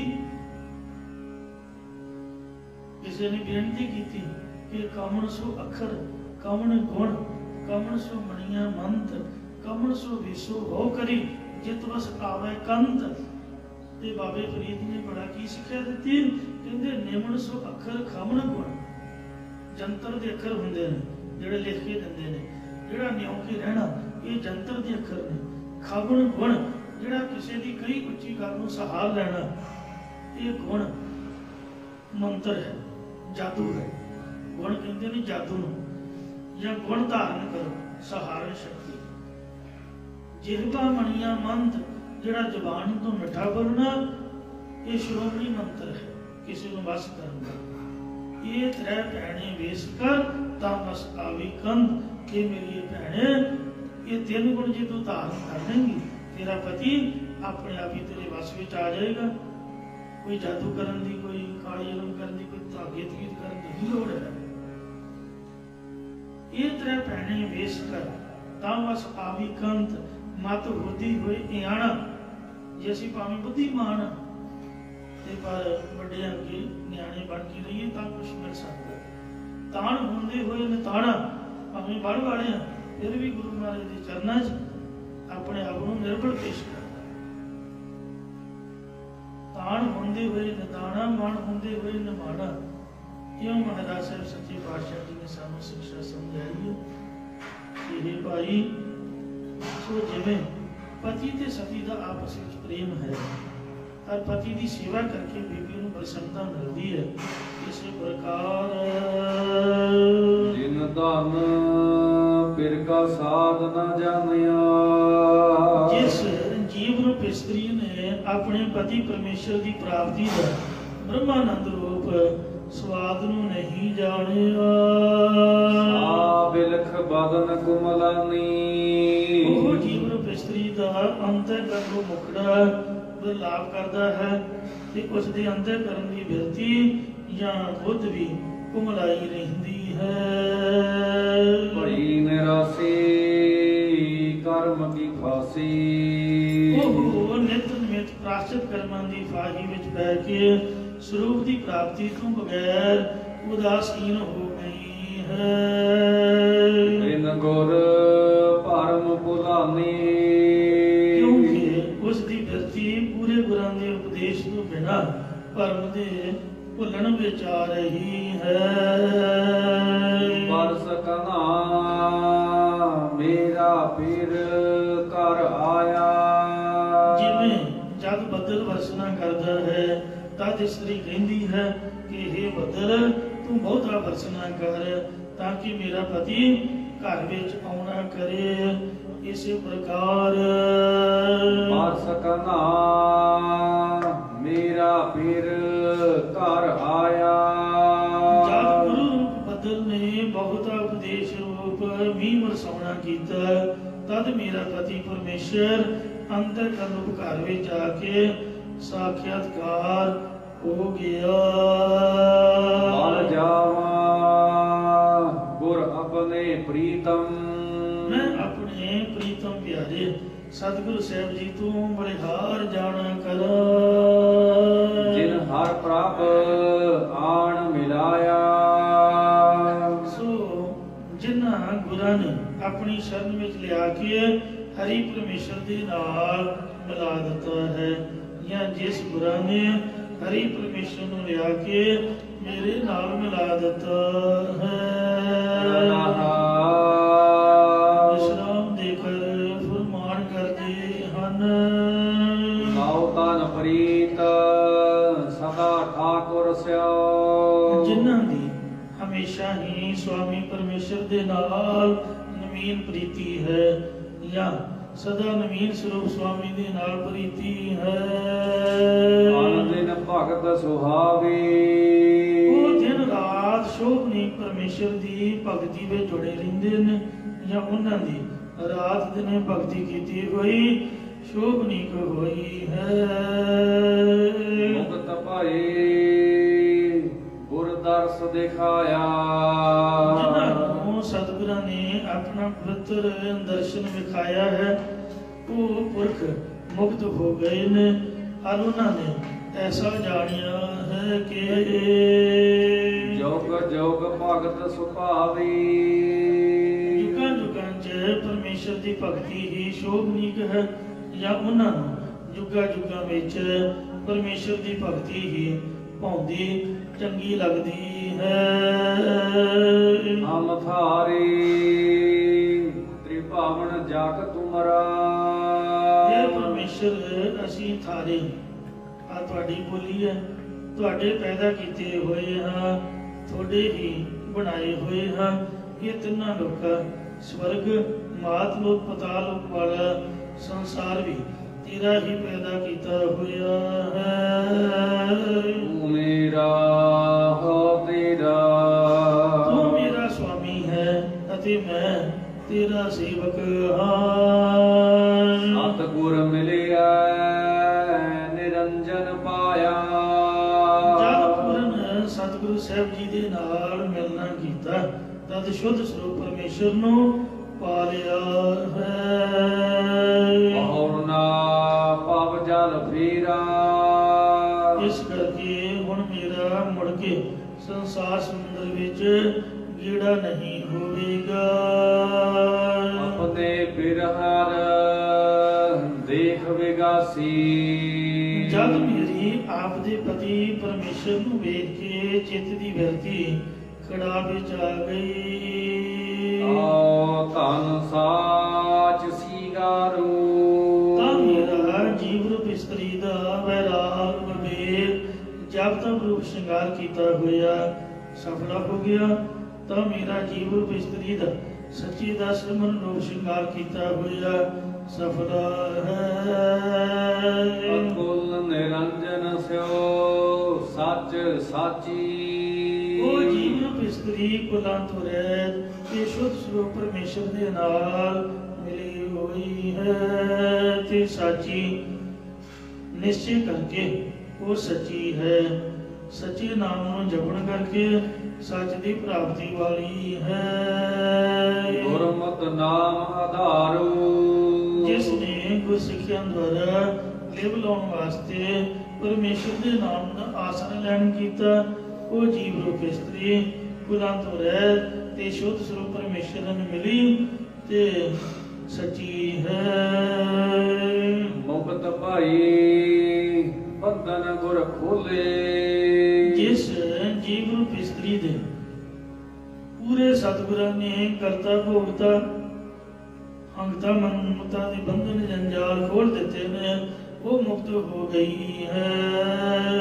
ਸਾਬਦ ਸੁਰਤ ਪਤ ਪਾਈ, ਪਰ ਉਸਨੇ ਗੁਰ ਉਪਦੇਸ਼ ਵਿੱਚ ਮਿਰਤੀ ਟਿਕਾ ਕੇ ਪਤੀ ਪਰਮੇਸ਼ਰ ਦੀ ਪ੍ਰਾਪਤੀ ਕਰ ਲਈ ਹੈ, ਜਾਂ ਉਸਨੇ ਪ੍ਰੀਤੀ ਦੇ ਨਾਲ ਸ਼ਬਦ ਦੀ ਗਿਆਤ ਪ੍ਰਾਪਤੀ ਕੀਤੀ ਹੈ। ਪਰਮੇਸ਼ਰ ਦੀ ਪ੍ਰਾਪਤੀ ਰੂਪ ਪ੍ਰਤਿਸ਼ਠਾ ਇਹ ਪਾਈ ਹੈ। ਨਾਨਕ ਰਾਮ ਨਾਮ ਰਿਦ ਅੰਤਰ, ਸਤਿਗੁਰੂ ਸਾਹਿਬ ਜੀ ਕਥਨ ਕਰਦੇ ਨੇ ਕਿ ਜਿਸ ਦੇ ਹਿਰਦੇ ਪਰਮੇਸ਼ਰ ਦਾ ਨਾਮ ਵਸ ਗਿਆ ਹੈ। ਗੁਰਮੁਖ ਮੇਲ ਮਿਲਾਈ। ਉਹ ਗੁਰਮੁਖ ਸਖੀ ਪਰਮੇਸ਼ਰ ਨੇ ਆਪਣੇ ਸਰੂਪ ਦੇ ਮੇਲ ਵਿੱਚ ਮਿਲਾ ਲਈ ਹੈ, ਜਾਂ ਉਹਨਾਂ ਦੇ ਹਿਰਦੇ ਵਿੱਚ ਪਰਮੇਸ਼ਰ ਦਾ ਨਾਮ ਵਸਿਆ, ਜਿਨ੍ਹਾਂ ਨੇ ਗੁਰਮੁਖਾਂ ਦੀ ਸੰਗਤ ਦੇ ਮੇਲ 'ਚ ਆਪਣੇ ਚਿੱਤ ਦੀ ਬਿਰਤੀ ਮਿਲਾ ਲੈਣਾ ਕੀਤੀ ਹੈ, ਜਾਂ ਜਿਨ੍ਹਾਂ ਦੀ ਬਿਰਤੀ ਮੁਖੀ ਗੁਰਾਂ ਨੇ ਨਾਮ ਦੇ ਮੇਲ 'ਚ ਮਿਲਾਉਣਾ ਕੀਤੀ ਹੈ। ਮਹਲਾ ਪਹਿਲਾ ਮਲਾਰ। ਪਹਿਲੇ ਪਾਤਸ਼ਾਹ ਮਲਾਰ ਰਾਗ ਦੇ ਵਿੱਚ ਅਗਲਾ ਸ਼ਬਦ ਉਚਾਰਨ ਕਰ ਰਹੇ ਹਨ। ਪਹਿਲਾਂ ਰਹਾਉ ਵਾਲੀ ਪੰਕਤੀ ਦਾ ਪਾਠ ਸੁਣੋ, ਕਿਉਂਕਿ ਇਹਦੇ ਰਹਾਉ ਤੋਂ ਅਰਥ ਚੁੱਕਿਆ ਪ੍ਰਕਰਨ ਮੁਤਾਬਕ ਵਿਵਸਥਾ ਸਹੀ ਬੈਠੇਗੀ। ਮਹਿਲ ਮਹਿ ਬੈਠੇ ਅਗਮ ਅਪਾਰ। ਮਨ ਦੀ ਗਮਤਾ ਤੋਂ ਰਹਿਤ ਬੇਅੰਤ ਪਰਮੇਸ਼ਰ ਸਰੀਰ ਜਾਂ ਹਿਰਦੇ ਜਾਂ ਦਸਵੇਂ ਦਵਾਰ ਰੂਪ ਮਹਲ ਵਿੱਚ ਬੈਠੇ ਹੋਏ ਅਸਥਿਤ ਹਨ। ਤਰੇ ਅੰਮ੍ਰਿਤ ਸੋਈ ਜਨ ਪਾਵੈ। ਇਸ ਸਰੀਰ ਜਾਂ ਹਿਰਦੇ ਦੇ ਵਿੱਚੋਂ ਮਰਨ ਤੋਂ ਰਹਿਤ ਜੋ ਪਰਮੇਸ਼ਰ ਹੈ, ਉਹਨੂੰ ਉਹੀ ਪੁਰਖ ਹੀ ਪਾ ਸਕਦਾ ਹੈ। ਜਿਸ ਗੁਰ ਕਾ ਸ਼ਬਦ ਰਤਨ ਆਚਾਰ। ਜਿਸ ਨੇ ਰਤਨ ਰੂਪ ਗੁਰਾਂ ਦਾ ਉਪਦੇਸ਼ ਹਿਰਦੇ ਦੇ ਧਾਰਨ ਦਾ ਆਚਾਰ ਕਰਤੱਵ ਕੀਤਾ ਹੋਇਆ ਹੈ। ਵਿਸ਼ਰਾਮ ਦੇ ਕਰ ਫਰਮਾਨ ਕਰਦੇ ਨੇ। ਪਰਦਾਰਾ ਪਰ ਧਨ ਪਰ ਲੋਪਾ।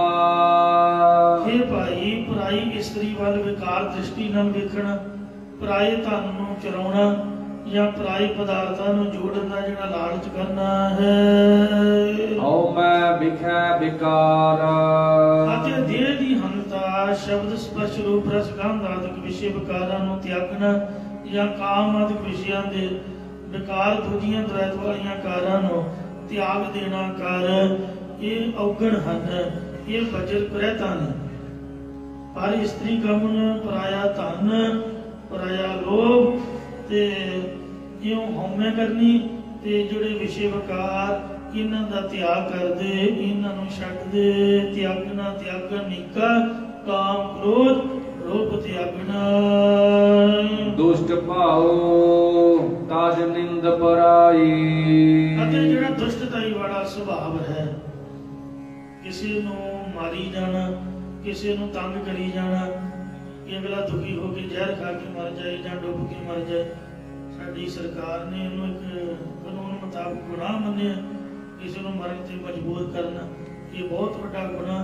ਈਰਖਾ ਕਰੀ ਜਾਣੀ, ਵੈਰ ਵਿਰੋਧ ਝਗੜਾ ਖੜਾ ਕਰ ਦੇਣਾ, ਆਪ ਤਾਂ ਨਹੀਂ ਲੜਨਾ, ਗੱਲਾਂ ਕਰਕੇ ਦੂਜਿਆਂ ਨੂੰ ਲੜਾ ਦੇਣਾ, ਇਹ ਤਮਾਸ਼ਾ ਦੇਖਣਾ।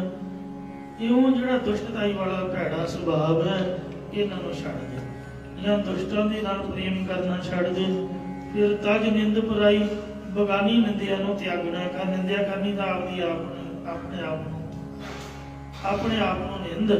ਅਸੀਂ ਆਪਣੇ ਆਪ ਨੂੰ ਤਾਂ ਸਿੰਘ ਸਾਹਿਬ ਖਵਾਉਂਦੇ ਹਾਂ, ਆਪਦੇ ਮੂੰਹ ਮੀਆਂ ਮਿੱਠੂ ਕਿ ਅਸੀਂ ਬਹੁਤ ਚੰਗੇ ਹਾਂ, ਤੇ ਦੂਜਿਆਂ ਨੂੰ ਨੀਵਾਂ ਦਿਖਾਉਣ ਦਾ ਯਤਨ ਕਰਦੇ ਹਾਂ। ਇਸ ਤਰ੍ਹਾਂ ਕਬੀਰ ਜੀ ਦਾ ਸਿਧਾਂਤ ਨਹੀਂ। ਕਬੀਰ ਜੀ ਕਹਿੰਦੇ, ਕਬੀਰ ਸਭ ਤੇ ਹਮ ਬੁਰੇ, ਹਮ ਤਾਂ ਜੇ ਭਲੋ ਸਭ ਕੋਏ, ਜਿਨ ਐਸਾ ਕਰ ਬੁਝਿਆ ਮੀਤ ਹਮਾਰਾ ਸੋ। ਸ੍ਰੀ ਗੁਰੂ ਨਾਨਕ ਦੇਵ ਜੀ ਵੀ ਕਹਿੰਦੇ, ਹਮ ਮੰਦੇ ਮੰਦੇ ਮਨ ਮਾਹੀ, ਸਾਜ ਪਾਤ ਕਾ ਹੁਸਿਓ ਨਹੀਂ। ਇਹ ਵੀ ਕਬੀਰ ਜੀ ਦਾ ਬਚਨ। ਸੋ ਮੰਦਾ ਜਾਣ ਆਪ ਕੋ ਅਵਰ ਪੜਾ ਸਹਿਸਾ, ਇਹ ਸ੍ਰੀ ਗੁਰੂ ਨਾਨਕ ਦੇਵ ਜੀ ਦਾ ਬਚਨ, ਕਿ ਆਪਣੇ ਆਪ ਨੂੰ ਮੰਦਾ ਜਾਣੇ, ਬਾਕੀ ਸੰਸਾਰ ਨੂੰ ਭਲਾ ਕਰਕੇ ਜਾਣੇ। ਜੋ ਰੱਬ ਕਰਦਾ, ਜੋ ਕਿਛ ਕਰੇ ਸੋ ਭਲਾ ਕਰ ਮਾਨੀਏ, हिकमत हुक्म चुकाई है। तो इंज नानक नीच कहे विचार, ये निम्रता भरे वचन ने। महाराज कहते जी तू सचमुच गुरु नानक साहब का सिख है तो फिर तेनों भी ये सिद्धांत धारना चाहिए। जे सचमुच ही आप कबीर जी की बाणी पढ़ते हैं तो उन्होंने गल भी मननी चाहिए है। जे सचमुच ही आप गुरु गोबिंद सिंह के सिंह हाँ तो जरूरी नहीं भी आप ही आखते आप ही सिंह साहब, दूजे भी तो रब के बंदे ने ना, भावें किसी ने बाणा पाया या नहीं पाया, आखिर इंसान तो इंसान है ना। ਇਹ ਸਾਨੂੰ ਸਤਿਕਾਰ ਚਾਹੀਦਾ। ਤੇ ਦੂਜੇ ਵੀ ਗੁਰੂ ਦੇ ਸਿੱਖ ਹਨ। ਗੋਬਿੰਦ ਦਾਸ ਤੁਹਾਰ, ਗੁਰੂ ਗੋਬਿੰਦ ਸਿੰਘ ਨੇ ਤਾਂ ਸੰਗਤ ਦੇ ਸਾਹਮਣੇ ਆਪਣੇ ਆਪ ਨੂੰ ਦਾਸ ਆਖਿਆ। ਖਾਲਸਾ ਮੇਰੋ ਰੂਪ ਹੈ ਖਾਸ ਕਹਿ ਕੇ ਸਤਿਕਾਰ ਦਿੱਤਾ, ਤੇ ਆਪਾਂ ਸੰਗਤ ਅੱਗੇ ਹੰਕਾਰ ਕਰਦੇ। ਇਹ ਸਿੱਖੀ ਤਾਂ ਨਾ ਹੋਈ। ਇਸ ਲਈ ਨਿਮਰਤਾ ਦਾ ਨਾਮ ਹੀ ਸਿੱਖੀ ਹੈ। ਸਿੱਖੀ ਸਿੱਖਿਆ ਗੁਰ ਵਿਚਾਰ। ਜਦੋਂ ਸਿੱਖਣਾ ਹੁੰਦਾ ਨੀਵੇਂ ਹੋ ਕੇ ਸਿੱਖਣਾ ਹੁੰਦਾ। ਇੰਜ ਮਹਾਰਾਜ ਕਹਿੰਦੇ ਹਨ ਕਿ ਇਹ ਜਿਹੜੀ ਪਰਾਈ ਨਿੰਦਿਆ ਕਰਨੀ ਹੈ, ਆਪਣੇ ਆਪ ਨੂੰ ਵੱਡਾ ਕਹਿਣਾ ਜਾਂ ਮੰਨਣਾ, ਦੂਸਰੇ ਨੂੰ ਨਿੰਦ ਦੇਣਾ ਤੇ ਦੁਸ਼ਟਤਾਈ ਵਾਲਾ ਸੁਭਾਅ, ਇਹਨਾਂ ਦਾ ਤਿਆਗ ਕਰ ਦਿਓ। ਅੱਜ ਕੱਲ੍ਹ ਵੋਟਾਂ ਦਾ ਦੌਰ ਚੱਲ ਰਿਹਾ। ਸ੍ਰੀ ਗੁਰੂ ਨਾਨਕ ਦੇਵ ਮਹਾਰਾਜ ਦਾ ਜਿਹੜਾ ਮਤ ਹੈ, ਉਹਦੇ ਚ ਕੇਵਲ ਪਰਮਾਤਮਾ ਦੀ ਸਿਫਤ ਹੈ। ਮਤਲਬ ਤੁਸੀਂ ਆਪਦੇ ਧਰਮ ਨੂੰ ਵਡਿਆਈ ਜਾਓ, ਆਪਣੀ ਗੱਲ ਪੇਸ਼ ਕਰੋ, ਅਕਾਲ ਪੁਰਖ ਦੀ ਸਿਫਤ ਕਰੋ, ਤੇ ਦੂਜੇ ਨੂੰ ਆਪਾਂ ਮਾੜਾ ਕਹਿ ਕੇ ਆਪਣੇ ਆਪ ਕਿਉਂ ਖਰਾਬ ਕਰਨਾ। ਇਹ ਗੋਰੀਆਂ ਨੇ ਰੀਤੀ ਚਲਾਈ ਸੀਗੀ ਕਿ ਭਾਵੇਂ ਕੋਈ ਬੰਦਾ ਚੰਗਾ ਵੀ ਹੋਵੇ, ਜੇ ਉਹਦਾ ਪ੍ਰਚਾਰ ਕਰੀ ਹੀ ਜਾਓ ਕਿ ਮਾੜਾ ਹੈ ਮਾੜਾ ਹੈ, ਜੇ 100% ਨਹੀਂ ਤਾਂ ਸੁਣਨ ਵਾਲੇ ਦੇ 80% ਜ਼ਰੂਰ ਅਸਰ ਹੋਊਗਾ। ਜੇ ਆਪਾਂ ਕਿਸੇ ਬਾਰੇ ਬੋਲੀ ਜਾਈਏ ਵੀ ਫਲਾਣਾ ਮਾੜਾ ਹੈ ਮਾੜਾ ਹੈ, ਕੁਝ ਨਾ ਕੁਝ ਤਾਂ ਸੁਣਨ ਵਾਲਾ ਸੋਚੂਗਾ ਕਿ ਕੀਤਾ ਉਹਨੇ ਮਾੜਾ ਕੰਮ ਕੀਤਾ ਹੀ ਹੋਵੇ, ਭਾਵੇਂ ਚੰਗਾ ਹੋਵੇ। ਇਉਂ ਪ੍ਰਚਾਰ ਦਾ ਅਸਰ ਜ਼ਰੂਰ ਹੁੰਦਾ ਹੈ ਥੋੜਾ ਬਹੁਤਾ। ਇਉਂ ਗੋਰਿਆਂ ਨੇ ਇਹ ਤਰੀਕਾ ਅਪਣਾਇਆ ਸੀਗਾ ਨਿੰਦਣ ਦਾ। ਉਹੀ ਨਿੰਦਿਆ ਚੁਗਲੀ ਹੁਣ ਵੋਟਾਂ 'ਚ ਚੱਲ ਰਹੀ ਹੈ। ਜਿਹਨੇ ਆਪਦੇ ਆਪਣੇ ਚਾਰ ਕਰਾਉਣੇ ਉਹਨੂੰ ਵੋਟਾਂ 'ਚ ਖੜੋ ਜਾਏ। ਧਰਮੀ ਬੰਦਾ ਤਾਂ ਕੁੱਕਾ ਸੋਚੇ ਵੀ ਨਾ ਇਹ ਕੰਮ ਕਰਨ ਬਾਰੇ। ਇਸ ਵਾਸਤੇ ਆਪਦੀ ਇੱਜ਼ਤ ਖੇਤ ਖਰਾਬ ਹੋ ਜਾਂਦੀ, ਲੋਕ ਬੇਵਜ੍ਹਾ ਹੀ ਬੋਲੇ ਜਾਂਦੇ ਨੇ। ਬਲਕਿ ਆਪਣੇ ਆਪ ਨੂੰ ਪੇਸ਼ ਕਰਨਾ ਚਾਹੀਦਾ ਕਿ ਮੈਂ ਕੀ ਕਰ ਸਕਦਾ, ਤੇ ਦੂਸਰੇ ਦੀ ਨਿੰਦਿਆ ਆਪਾਂ ਸ਼ੁਰੂ ਕਰ ਦਿੰਦੇ। ਇਸ ਲਈ ਮਹਾਰਾਜ ਕਹਿੰਦੇ ਵੀ ਜਿਹੜੀ ਨਿੰਦਿਆ ਕਰਨੀ ਆ ਭਾਈ, ਇਹਦੇ ਤੋਂ ਬਚ ਕੇ ਰਹੋ। ਪਰਾਈ ਨਿੰਦਿਆ ਕਰਨ ਦੇ ਨਾਲ ਆਪਣੇ ਗੁਣ ਘਟਦੇ ਨੇ। ਜਿਹੜਾ ਦੁਸ਼ਟਤਾਈ ਵਾਲਾ ਸੁਭਾਅ, ਦੋ ਇਸ਼ਟ, ਦੋ ਧਰਮ ਧਾਰਨੇ, ਮੰਦਰਾਂ 'ਚ ਵੀ ਤੁਰੇ ਫਿਰਨਾ, ਹਵਨ ਵੀ ਕਰਾਈ ਜਾਣਾ, ਤੇ ਗੁਰਦੁਆਰਾ ਵੀ ਜਿੰਦਾਬਾਦ। ਐਤਵਾਰ ਆ ਕੇ ਇੱਥੇ ਵੀ ਪ੍ਰਸ਼ਾਦ ਦਸਵੀਂ ਸੰਗਰਾਂਦ, ਇੱਥੇ ਮੱਥਾ ਟੇਕ ਦੇਣਾ। ਕਾਹਦੇ ਲਈ? ਵੀ ਲੋਕ ਸਾਨੂੰ ਵੇਖਣ ਤੇ ਸਾਨੂੰ ਵੋਟਾਂ ਪਾਉਣ। ਸਟੰਡ ਕੇਵਲ ਵੋਟਾਂ ਦਾ ਹੀ ਹੈ, ਪਿੱਛੇ ਦੁਨੀਆ ਨੂੰ ਆਪ ਦੀ ਮਗਰ ਲਾਉਣ ਦਾ ਹੀ ਹੈ। ਹੋਰ ਕੋਈ ਧਰਮ ਨਹੀਂ ਸਾਡੇ ਚ ਰਿਹਾ ਅੱਜ ਕੱਲ੍ਹ। ਮਹਾਰਾਜ ਮਾਫ ਕਰਨ। ਜਿਹੜਾ ਦੋ ਇਸ਼ਟ ਧਾਰਨੇ ਨੇ, ਇਹ ਦੁਬਿਧਾ ਹੈ। ਇਹ ਜਿਹੜਾ ਦੋ ਇਸ਼ਟ, ਦੂਸਰੇ ਧਰਮ ਦੇ ਨਾਲ ਪ੍ਰੇਮ ਕਰਨਾ, ਆਪਦੇ ਧਰਮ ਨੂੰ ਪਾਸੇ ਰੱਖ ਦੇਣਾ। ਜਿਸ ਧਰਮ 'ਚ ਕੋਈ ਪੈਦਾ ਹੋਇਆ ਉਹੀ ਧਰਮ ਸਾਰਿਆਂ ਲਈ ਕਲਿਆਣਕਾਰੀ ਹੁੰਦਾ। ਬਲਕਿ ਸਾਰੇ ਧਰਮ ਦਾ ਇੱਕੋ ਹੀ ਨਾਮ ਜਪਾਉਂਦੇ ਨੇ। ਮਹਾਰਾਜ ਕਹਿੰਦੇ ਸਰਬ ਧਰਮ ਹੈ ਸ੍ਰੇਸ਼ਟ ਧਰਮ, ਹਰ ਕੋ ਨਾਮ ਜਪ ਨਿਰਮਲ ਕਰਮ। ਫਰੀਦ ਵੀ ਤਾਂ ਮੁਸਲਮਾਨ ਹੀ ਸੀਗਾ, ਪਰ ਉਹਨੇ ਨਾਮ ਜਪਿਆ। ਨਾਮ ਜਪਣਾ ਕੋਈ ਨਹੀਂ, ਕਰਮ ਕਰਨਾ ਚ ਤੁਰੇ ਫਿਰਨਾ। ਮਹਾਰਾਜ ਕਹਿੰਦੇ ਵੀ ਜਿਹੜਾ ਦੋ ਇਸ਼ਟ, ਇਸ਼ਟ ਦਾ ਨਾਮ ਪ੍ਰੇਮ ਵੀ ਹੈ। ਜਿਹੜਾ ਦ્વੈਤ ਦੇ ਨਾਲ ਆਪ ਦਾ ਇਸ਼ਟ ਬਣਾਉਣਾ ਤੇ ਪ੍ਰੇਮ ਕਰਨਾ, ਇੱਕ ਪਰਮਾਤਮਾ ਨੂੰ ਛੱਡ ਕੇ ਇਹ ਦ્વੈਤ ਭਾਵ ਨੂੰ ਛੱਡਣਾ ਕਰੋ, ਤੇ ਪਰਾਈ ਦੀ ਨਿੰਦਿਆ ਚੁਗਲੀ ਇਹਦਾ ਤਿਆਗ ਕਰੋ। ਕਾਮ ਕ੍ਰੋਧ ਚੰਡਾਰ, ਕਾਮ ਕ੍ਰੋਧ ਇਹ ਚੰਡਾਲ ਨੇ, ਇਹਨਾਂ ਚੰਡਾਲਾਂ ਨੂੰ ਵੀ ਤਿਆਗ ਦੇਣਾ ਕਰੋ। ਮਨ ਮੈਂ ਬੈਠੇ ਅਗਮਾ ਪਾਰ, ਫਿਰ ਮਨ ਦੇ ਸੰਕਲਪਾਂ ਵਿਕਲਪਾਂ ਤੋਂ ਅਗਮ ਤੇ ਪ੍ਰਕਿਰਤੀ ਦੇ ਪਾਰਾਵਾਰ ਤੋਂ ਰਹਿਤ ਪਰਮੇਸ਼ਰ ਤੇਰੇ ਹਿਰਦੇ ਮਹੱਲ ਵਿੱਚ ਆ ਕੇ ਅਸਥਿਤ ਹੋ ਜਾਣਗੇ। ਭਾਵ ਪਰਮੇਸ਼ਰ ਦੀ ਪ੍ਰਾਪਤੀ ਹੋ ਜਾਵੇਗੀ। ਜੇਕਰ ਸਤ ਸੰਗਤ ਨੂੰ ਮਹੱਲ 'ਚ ਬੈਠਣਾ ਕਰੇਗਾ, ਫਿਰ ਤੈਨੂੰ ਅਗਮ ਅਪਾਰ ਪਰਮੇਸ਼ਰ ਦੀ ਪ੍ਰਾਪਤੀ ਹੋ ਜਾਵੇਗੀ। ਦਰ ਅੰਮ੍ਰਿਤ ਸੋਈ ਜਨ ਪਾਵੈ, ਹਰ ਸਰੀਰ ਜਾਂ ਹਿਰਦੇ ਵਿੱਚੋਂ ਅੰਮ੍ਰਿਤ ਰੂਪ ਪਰਮੇਸ਼ਰ ਨੂੰ ਉਹੀ ਪੁਰਖ ਪਾਉਂਦਾ ਹੈ। ਇਸ ਗੁਰ ਕਾ ਸ਼ਬਦ ਰਤਨ ਆਚਾਰ, ਜਿਸ ਨੇ ਗੁਰੂ ਸਾਹਿਬ ਜੀ ਦਾ ਉਪਦੇਸ਼ ਕਮਾ ਕੇ ਵੈਰਾਗ ਰੂਪ ਰਤਨ ਤੇ ਸ੍ਰੇਸ਼ਟ ਕਰਤੱਵ ਕੀਤਾ ਹੈ। ਜਾਂ ਰਤਨ ਰੂਪ ਗੁਰ ਸ਼ਬਦ ਦੀ ਕਮਾਈ ਦਾ ਸ੍ਰੇਸ਼ਟਾਚਾਰ ਕਮਾਉਣਾ ਕੀਤਾ ਹੈ। ਵਿਸ਼ਰਾਮ ਦੇ ਕਰ ਫਰਮਾਨ ਕੌਣ ਕਰਦੇ ਨੇ। ਦੁਖ ਸੁਖ ਦੋ ਸਮ ਕਰ ਜਾਣੈ। ਦੁੱਖ ਤੇ ਸੁਖ ਦੋਨਾਂ ਨੂੰ ਇੱਕ ਬਰਾਬਰ ਕਰਕੇ ਜਾਣਨਾ ਕਰੇ। ਭਾਵੇਂ ਸੰਸਾਰ ਦੇ ਅੰਦਰ ਕੋਈ ਬੁਰਾ ਹੈ ਜਾਂ ਕੋਈ ਭਲਾ ਚੰਗਾ ਕਹੀ ਜਾਵੇ। ਬੁਰਾ ਭਲਾ ਸੰਸਾਰ। ਜੋ ਸੰਸਾਰ 'ਚ ਬੁਰਾ ਕਹਿਣ ਵੇਲੇ ਦੁੱਖ ਹੁੰਦਾ, ਭਲਾ ਕਹਿਣ ਵਾਲੇ ਸੁੱਖ ਹੁੰਦਾ। ਇਹਨਾਂ ਦੋਹਾਂ ਨੂੰ ਬਰਾਬਰ ਕਰਕੇ ਜਾਣੇ ਜਾਂ ਦੋਹਾਂ ਵਿੱਚ ਸਮਾਨ ਵਿਰਤੀ ਕਰਕੇ ਰਜਾਵੇ ਜਾਣਨਾ ਕਰੇ। ਭਾਵ ਦੁੱਖ ਸੁੱਖ ਨੂੰ ਇੱਕ ਬਰਾਬਰ ਸਮਝੇ। ਹਰਖ ਸੋਗ ਤੇ ਰਹਿ ਨਿਆਰੋ, ਨਾਹੀ ਮਾਨ ਅਪਮਾਨ। ਸੁੱਖ ਦੁੱਖ ਦੋਨੋਂ ਸਮ ਕਰ ਜਾਣਾ ਤੇ ਨਾਹੀ ਮਾਨ ਅਪਮਾਨ। ਮਹਾਰਾਜ ਕਹਿੰਦੇ ਨੇ ਕਿ ਇਹ ਭਾਈ ਸੁੱਖ ਤੇ ਦੁੱਖ ਇੱਕ ਬਰਾਬਰ ਕਰਕੇ ਜਾਣਨਾ ਕਰੇ। ਜੇ ਦੁੱਖ ਆਇਆ ਹੈ ਤਾਂ ਇਹਦੇ ਤੋਂ ਬਾਅਦ ਸੁੱਖ ਵੀ ਮਹਾਰਾਜ ਦੇਵੇਗਾ। ਜੇ ਸੁੱਖ ਹੈ ਤਾਂ ਸਾਰੀ ਉਮਰ ਸੁੱਖ ਵੀ ਨਹੀਂ ਰਹਿੰਦਾ, ਕਿਤੇ ਨਾ ਕਿਤੇ ਦੁੱਖ ਵੀ ਵੇਖਣਾ ਪੈਂਦਾ। ਸ੍ਰੀ ਗੁਰੂ ਅੰਗਦ ਦੇਵ ਮਹਾਰਾਜ ਦਾ ਇੱਕ ਸ਼ਲੋਕ ਸਾਨੂੰ ਮੈਟ੍ਰਿਕ ਦੇ ਸਿਲੇਬਸ 'ਚ ਲੱਗਾ ਹੁੰਦਾ ਸੀ। ਸੁੱਖ ਦੁੱਖ ਦੋਏ ਦਰ ਕੱਪੜੇ ਪਹਿਰੇ ਜਾਏ ਮਨੁੱਖ। ਇਹ ਕੱਪੜੇ ਨੇ, ਬਦਲਨੇ ਪੈਂਦੇ ਹਨ। ਜੇ ਸੁੱਖ ਹੈ ਤਾਂ ਦੁੱਖ ਹੈ, ਜੇ ਦੁੱਖ ਹੈ ਤਾਂ ਸੁੱਖ ਹੈ। ਇਸ ਵਾਸਤੇ ਘਬਰਾ ਕੇ ਗੁਰੂ ਤੋਂ ਬੇਮੁਖ ਹੋ ਜਾਣਾ ਜਾਂ ਇਸੇ ਤਰ੍ਹਾਂ ਪਰਮਾਤਮਾ ਦਾ ਨਾਮ ਛੱਡ ਦੇਣਾ, ਇਹ ਕੋਈ ਸਿਆਣਪ ਨਹੀਂ। ਵੇਖੋ ਜਿਹੜੇ ਮਹਾਰਾਜ ਜੀ ਸਿੰਘ ਸੀ, 8-8 ਮਹੀਨੇ ਭੁੱਖੇ ਰਹੇ ਅਨੰਦਪੁਰ ਸਾਹਿਬ ਦੇ ਕਿਲੇ ਵਿੱਚ, ਤੇ ਉਹਨਾਂ ਨੇ ਗੁਰੂ ਜੀ ਨੂੰ ਪਿੱਠ ਨਹੀਂ ਦਿਖਾਈ। ਮਹਾਰਾਜ ਦੇ ਸਨਮੁਖ ਰਹੇ। ਭੁੱਖੇ ਸਿੰਘ ਵੇਖੋ ਜੂਝ ਕੇ ਸ਼ਹੀਦੀਆਂ ਪਾ ਗਏ। ਇਹ ਕਹਿੰਦੇ ਸਿੰਘਾਂ ਬਦਾਵਾ ਲਿਖਿਆ, ਆਪਾਂ ਤਾਂ ਨਹੀਂ ਮੰਨਦੇ ਸਿੰਘਾਂ ਬਦਾਵਾ ਲਿਖਿਆ। ਹੋਵੇ ਸਿੰਘ ਬਦਾਵਾ ਥੋੜ੍ਹਾ ਲਿਖ ਸਕਦਾ। ਮਹਾਰਾਜ ਤੋਂ ਬਾਅਦ ਵੇਖੋ ਬੰਦਾ ਬਹਾਦਰ ਮਰਨੀ ਮਰ ਗਿਆ। ਕੁਛ ਉਹਨੇ ਸੀ ਕੀਤੀ ਹੈ। ਭਾਈ ਮਨੀ ਸਿੰਘ, ਬਾਬਾ ਦੀਪ ਸਿੰਘ, ਮਹਾਰਾਜ ਗੁਰੂ ਗੋਬਿੰਦ ਸਿੰਘ ਇਸ ਤਰ੍ਹਾਂ ਨਹੀਂ ਹੁੰਦਾ। ਉਹ ਬਦਾਵਾ ਲਿਖਿਆ ਤਾਂ ਸਹੀ, ਪਰ ਆਨੰਦਪੁਰ ਨਹੀਂ ਲਿਖਿਆ, ਰਾਮਿਆਂ ਨੇ ਲਿਖਿਆ ਤੇ ਸਿੰਘਾਂ ਨੇ ਨਹੀਂ ਲਿਖਿਆ। ਜਿਹੜੇ ਸਰਕਾਰੀ ਬੰਦੇ, ਪਿੰਡਾਂ ਦੀਆਂ ਪੰਚਾਇਤਾਂ ਸੀ, ਮਾਝੇ ਦੇ ਲੋਕ, ਉਹਨਾਂ ਨੇ ਤੁਰਕਾਂ ਤੋਂ ਡਰਦਿਆਂ ਲਿਖਿਆ ਸੀਗਾ। ਤੇ ਅੰਮ੍ਰਿਤਧਾਰੀ ਸਿੰਘਾਂ ਬਾਬੇ ਮਾਂ ਸਿੰਘ ਤੇ ਮਾਤਾ ਭਾਗੋ ਨੇ ਤਾਂ ਪੜਵਾਇਆ ਸੀਗਾ। ਲਿਖਣ ਵਾਲੇ ਕੋਈ ਹੋਰ ਹੀ ਸੀਗੇ। ਉਹ ਇੰਝ ਜੇ ਕੋ ਗੁਰ ਤੇ ਬੇਮੁਖ ਹੋਵੇ, ਪਰ ਸਤਿਗੁਰ ਮੁਕਤ ਨਾ ਪਾਵੇ। ਪਾਵੇ ਮੁਕਤ ਨਾ ਹੋਰ ਤੇ ਕੋਈ, ਕੁਛੋਂ ਬਵੇਖੀਆਂ ਜਾਏ। ਸੁਖ ਤੇ ਦੁੱਖ ਨੂੰ ਇੱਕ ਕਰਕੇ ਜਾਣੇ।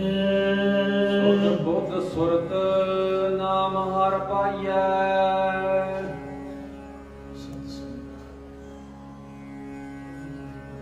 ਸਤ ਸੰਗਤ ਗੁਰ ਪਿਆਰ। ਸਤ ਸੰਗਤ ਦੁਆਰਾ ਸਤਿਗੁਰੂ ਸਾਹਿਬ ਜੀ ਦੇ ਉਪਦੇਸ਼ ਨਾਲ ਪ੍ਰੇਮ ਕਰਕੇ ਸੁਧ ਬੁੱਧ, ਆਤਮ ਸ਼ੈਣੀ ਬੁੱਧ ਦੇ ਅੰਦਰ ਸੁਰਤ ਸ੍ਰੇਸ਼ਟ ਪ੍ਰੀਤੀ ਕਰਕੇ ਹਰੀ ਪਰਮੇਸ਼ਰ ਦਾ ਨਾਮ ਪਾਉਣਾ ਕਰੀਦਾ ਹੈ। ਜਾਂ ਸ਼ੁੱਧ ਸਰੂਪ ਦੀ ਪ੍ਰਾਪਤੀ ਵਾਲੀ ਬੁੱਧੀ ਸ੍ਰੇਸ਼ਟ ਪ੍ਰੀਤੀ ਤੇ ਪਰਮੇਸ਼ਰ ਦੇ ਨਾਮ ਨੂੰ ਜਪਣ ਕਰਕੇ ਹੀ ਪਾਉਣਾ ਕਰੀਦੀ ਹੈ। ਇਸੇ ਪ੍ਰਕਾਰ ਸੁਧ ਬੁੱਧ ਸੁਰਤ ਨਾਮ ਹਰ ਪਾਈਐ। ਸਤ ਸੰਗਤ ਗੁਰ ਪਿਆਰ। ਸਤ ਸੰਗਤ ਦੁਆਰਾ ਗੁਰਾਂ ਨਾਲ ਪ੍ਰੇਮ ਕਰਕੇ ਤੇ ਪਰਮੇਸ਼ਰ ਦੇ ਨਾਮ 'ਚ ਪ੍ਰੀਤੀ ਕਰਕੇ ਸੁਧ ਬੁੱਧ ਪਾਈਦੀ ਹੈ। ਜਾਂ ਨਾਮ 'ਚ ਪ੍ਰੀਤੀ ਕਰਕੇ ਬੁੱਧੀ ਵਿੱਚ ਹਰੀ ਦੀ ਸੁਧ ਪਾਈਦੀ ਹੈ। ਜਾਂ ਸ੍ਰੇਸ਼ਟ ਵਿਵਹਾਰ ਦੀ ਸੁਧ, ਪਰਮਾਰਥ ਦੀ ਬੁੱਧ ਤੇ ਸ਼ਾਸਤਰਾਂ ਦੀ ਗਿਆਤ ਪਾਉਣਾ ਕਰੀਦੀ ਹੈ। ਅਨ ਸਲਾਹ ਹਰ ਨਾਮ ਪ੍ਰਾਪਤ। ਗੁਰ ਦਾਤਾ ਦੇਵਨ ਹਾਰ। ਜਿਸ ਨੂੰ ਦਾਤਾਂ ਦੇਣ ਵਾਲਾ ਗੁਰੂ ਨਾਮ ਦੀ ਦਾਤ ਦਿੰਦਾ ਹੈ, ਉਸ ਨੂੰ ਰਾਤ ਦਿਨ ਪਰਮੇਸ਼ਰ ਦੇ ਨਾਮ ਜਪਣ ਦਾ ਲਾਭ ਪ੍ਰਾਪਤ ਹੁੰਦਾ ਹੈ। ਗੁਰਮੁਖ ਰਾਹ ਲੈ ਗਏ, ਮਨਮੁਖ ਚਲੇ ਮੂਲ ਗਵਾਏ ਜੀਓ।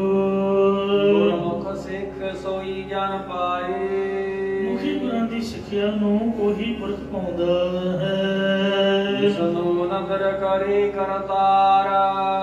ਜਿਸ ਦੇ ਘਰ ਹੱਥ ਵਿੱਚ ਸਾਡੀ ਰੋਜੀ ਰੂਪੀ ਤਾਰ ਹੈ ਜਾਂ ਪ੍ਰਾਰਬਧ ਰੂਪੀ ਤਾਰ ਹੈ, ਉਹਨੂੰ ਕਰਤਾਰ ਆਖਿਆ। ਜਿਸ ਉੱਤੇ ਕਰਤਾਰ ਪਰਮੇਸ਼ਰ ਪੂਰਬਲੇ ਨਿਸ਼ਕਾਮ ਕਰਮਾਂ ਦਾ ਪ੍ਰੇਰਿਆ ਹੋਇਆ ਕਿਰਪਾ ਦੀ ਦ੍ਰਿਸ਼ਟੀ ਪਾਉਂਦਾ ਹੈ, ਕਿਰਪਾ ਕਰਦਾ ਹੈ। ਸਤਿਗੁਰੂ ਨਾਨਕ ਦੇਵ ਜੀ ਦਾ ਬੋਲਾ ਸਤ ਕਰਤਾਰ ਸੀ। ਆਇਆ ਮਹਿਲ ਮੰਦਰ ਘਰ ਹਰ ਕਾ। ਸਾਰਾ ਬ੍ਰਹਮੰਡ परमेश्वर दी काया दी है। ਇਹਦੇ ਵਿੱਚ ਸਤਸੰਗਤ ਰੂਪ ਮਹੱਲ ਹੈ। ਇਹਦੇ ਵਿੱਚ ਪਰਮੇਸ਼ਰ ਦੇ ਘਰ ਦਾ ਇੱਕ ਮਕਾਨ ਹੈ। ਹਰ ਮੰਦਰ ਇਹੋ ਸਰੀਰ ਹੈ। ਗਿਆਨ ਰਤਨ ਪ੍ਰਗਟ ਹੋਏ, यह परमेश्वर की प्राप्ति का घर है। इसमें राखी जोत अपार। जिवें सचखंड श्री हरिमंदिर साहिब दे विच बैठा सोढ़ी पातशाह रामदास सतगुरु कहावे, पूर्ण ताल खटाया अमृतसर विच जोत जगावे। जिहड़े अजकल दे पढ़े लिखे ने सिंह सभा गुरुद्वारे वालियां दे प्रबंधक, वो जोत या नारियल तो बहुत गुस्से होंगे ने, कहते जी ये कर्म कांड है। कोई बंदा पूछने वाला उन्होंने कोई गुरमुख हो, जे कर्म कांड होंदा जरूरी नहीं भी जे मंदिर से जोत जगती है भी गुरुद्वारे नहीं जगनी चाहिए। जिहड़ी चीज मंदिर चली गई मंदिर की थोड़ी हो गई। नारियल तो एक फल है, जो मंदिर च किसी ने चढ़ाता वो थोड़ा भी मंदिर ही बन गया। नारियल तो फल है, गुरुद्वारे भी चढ़ सकता। तो नारियल भेटा करना, गुरु महाराज वरता गति वाले नारियल रख के 5 पैसे रख के मत्था टेकते सी। नारियल मंदिर का कितों आ गया? नारियल रखना कोई मनमत थोड़ा, जोत भी जगानी कोई मनमत नहीं। फिर हरिमंदिर साहिब च क्यों जगती दसो? बाबे दीप सिंह दी क्यों जगती है? वो भी तो श्रोमणी कमेटी है। जिहड़ा सरोवर है ही कुंभ, कुंभ दे विच घड़ा रखने का कोई मतलब ही नहीं। वो तो सरोवर चार पानी पानी है, वो तां नहीं रखते। जिथे साढ़े घर ने उत्थे रखना तो जरूरी होंदा है। तो इस वास्ते ये महाराज साहब सच्चे पातशाह जी के घर में जोत जगती है। ਸਿੰਘਾਂ ਸ਼ਹੀਦਾਂ ਦੇ ਵੇਖੋ ਇੱਥੇ ਵੀ ਥੱਲੇ ਲੰਗਰ 'ਚ ਵੀ ਜਗਣ ਦੀ ਹੈ, ਤੇ ਇਸੇ ਤਰ੍ਹਾਂ ਜਿੱਥੇ ਖੰਡ ਪਾਠ ਉੱਥੇ ਵੀ ਕਿੰਨੀਆਂ ਜੋਤਾਂ ਇੱਥੇ ਜਗਦੀਆਂ। ਤੇ इसमें राखी जोत अपार। बेअंत परमेश्वर ने अपनी प्रत्यक्ष जोत जगा के रखी है, या चेतन सत्ता रूपी जोत रखी है। जा ये महाराज की जो ये देह है गुरु ग्रंथ साहिब प्रगट गुरा की देह, ये दसां पातशाहियों की जोत है। इसी प्रकार आया महल मंदिर घर हर का। जो 84 लाख जोना दियां काया दियां ने, इहदे च मनुखा देह रूप मंदिर प्रभु की प्राप्ति लई श्रेष्ठ है। इस मनुखा देह रूपी घर विच आके जिन्हें हरि परमेश्वर की प्राप्ति का तुरिया पद रूप महल पाना कीता, या ब्रह्मांड रूपी काया च सत्संगत रूपी महल है, जिस में सत संतोख दया धर्मादिक शुभ गुण मंदिर अधिष्ठान स्वरूप परमेश्वर की प्राप्ति का घर है। इसमें राखी जोत अपार। ਉਹਦੇ ਵਿੱਚ ਪਾਰਾਵਾਰ ਤੋਂ ਰਹਿਤ ਪਰਮੇਸ਼ਰ ਨੇ ਆਪਣੀ ਜੋਤ ਦੀ ਪ੍ਰਕਾਸ਼ਤਾ ਰੱਖਣਾ ਕੀਤੀ ਹੈ। ਨਾਨਕ ਗੁਰਮੁਖ ਮਹਿਲ ਬੁਲਾਈਐ। ਸਤਿਗੁਰੂ ਸਾਹਿਬ ਜੀ ਗੁਰੂ ਨਾਨਕ ਸਾਹਿਬ ਕਥਨ ਕਰਦੇ ਕਿ ਜਿਸ ਨੂੰ ਹਰ ਮੇਲੇ ਮੇਲਣ ਹਾਰ। ਮਿਲਣ ਵਾਲਾ ਪਰਮੇਸ਼ਰ ਕਿਰਪਾ ਕਰਕੇ ਗੁਰਾਂ ਨਾਲ ਮਿਲਣਾ ਕਰਦਾ, ਉਸ ਗੁਰਮੁਖ ਸਖੀ ਨੂੰ ਆਪਣੇ ਸਰੂਪ ਦੇ ਵਿੱਚ ਅਭੇਦ ਹੋਣ ਰੂਪੀ ਬੁਲਾਉਂਦਾ ਹੈ। ਇੱਥੇ ਸ਼ਬਦ ਸੰਪੂਰਨ ਹੋਇਆ ਹੈ ਜੀ। ਉਹਨਾਂ ਚੁੱਕਾ ਕਰਨਾ ਕਰੋ, ਅੱਗੇ ਤੋਂ ਸਮਤ ਬਖਸ਼ੋ। ਆਇਆ ਮਹਿਲ ਮੰਦਰ ਘਰ ਹਰ ਕਾ।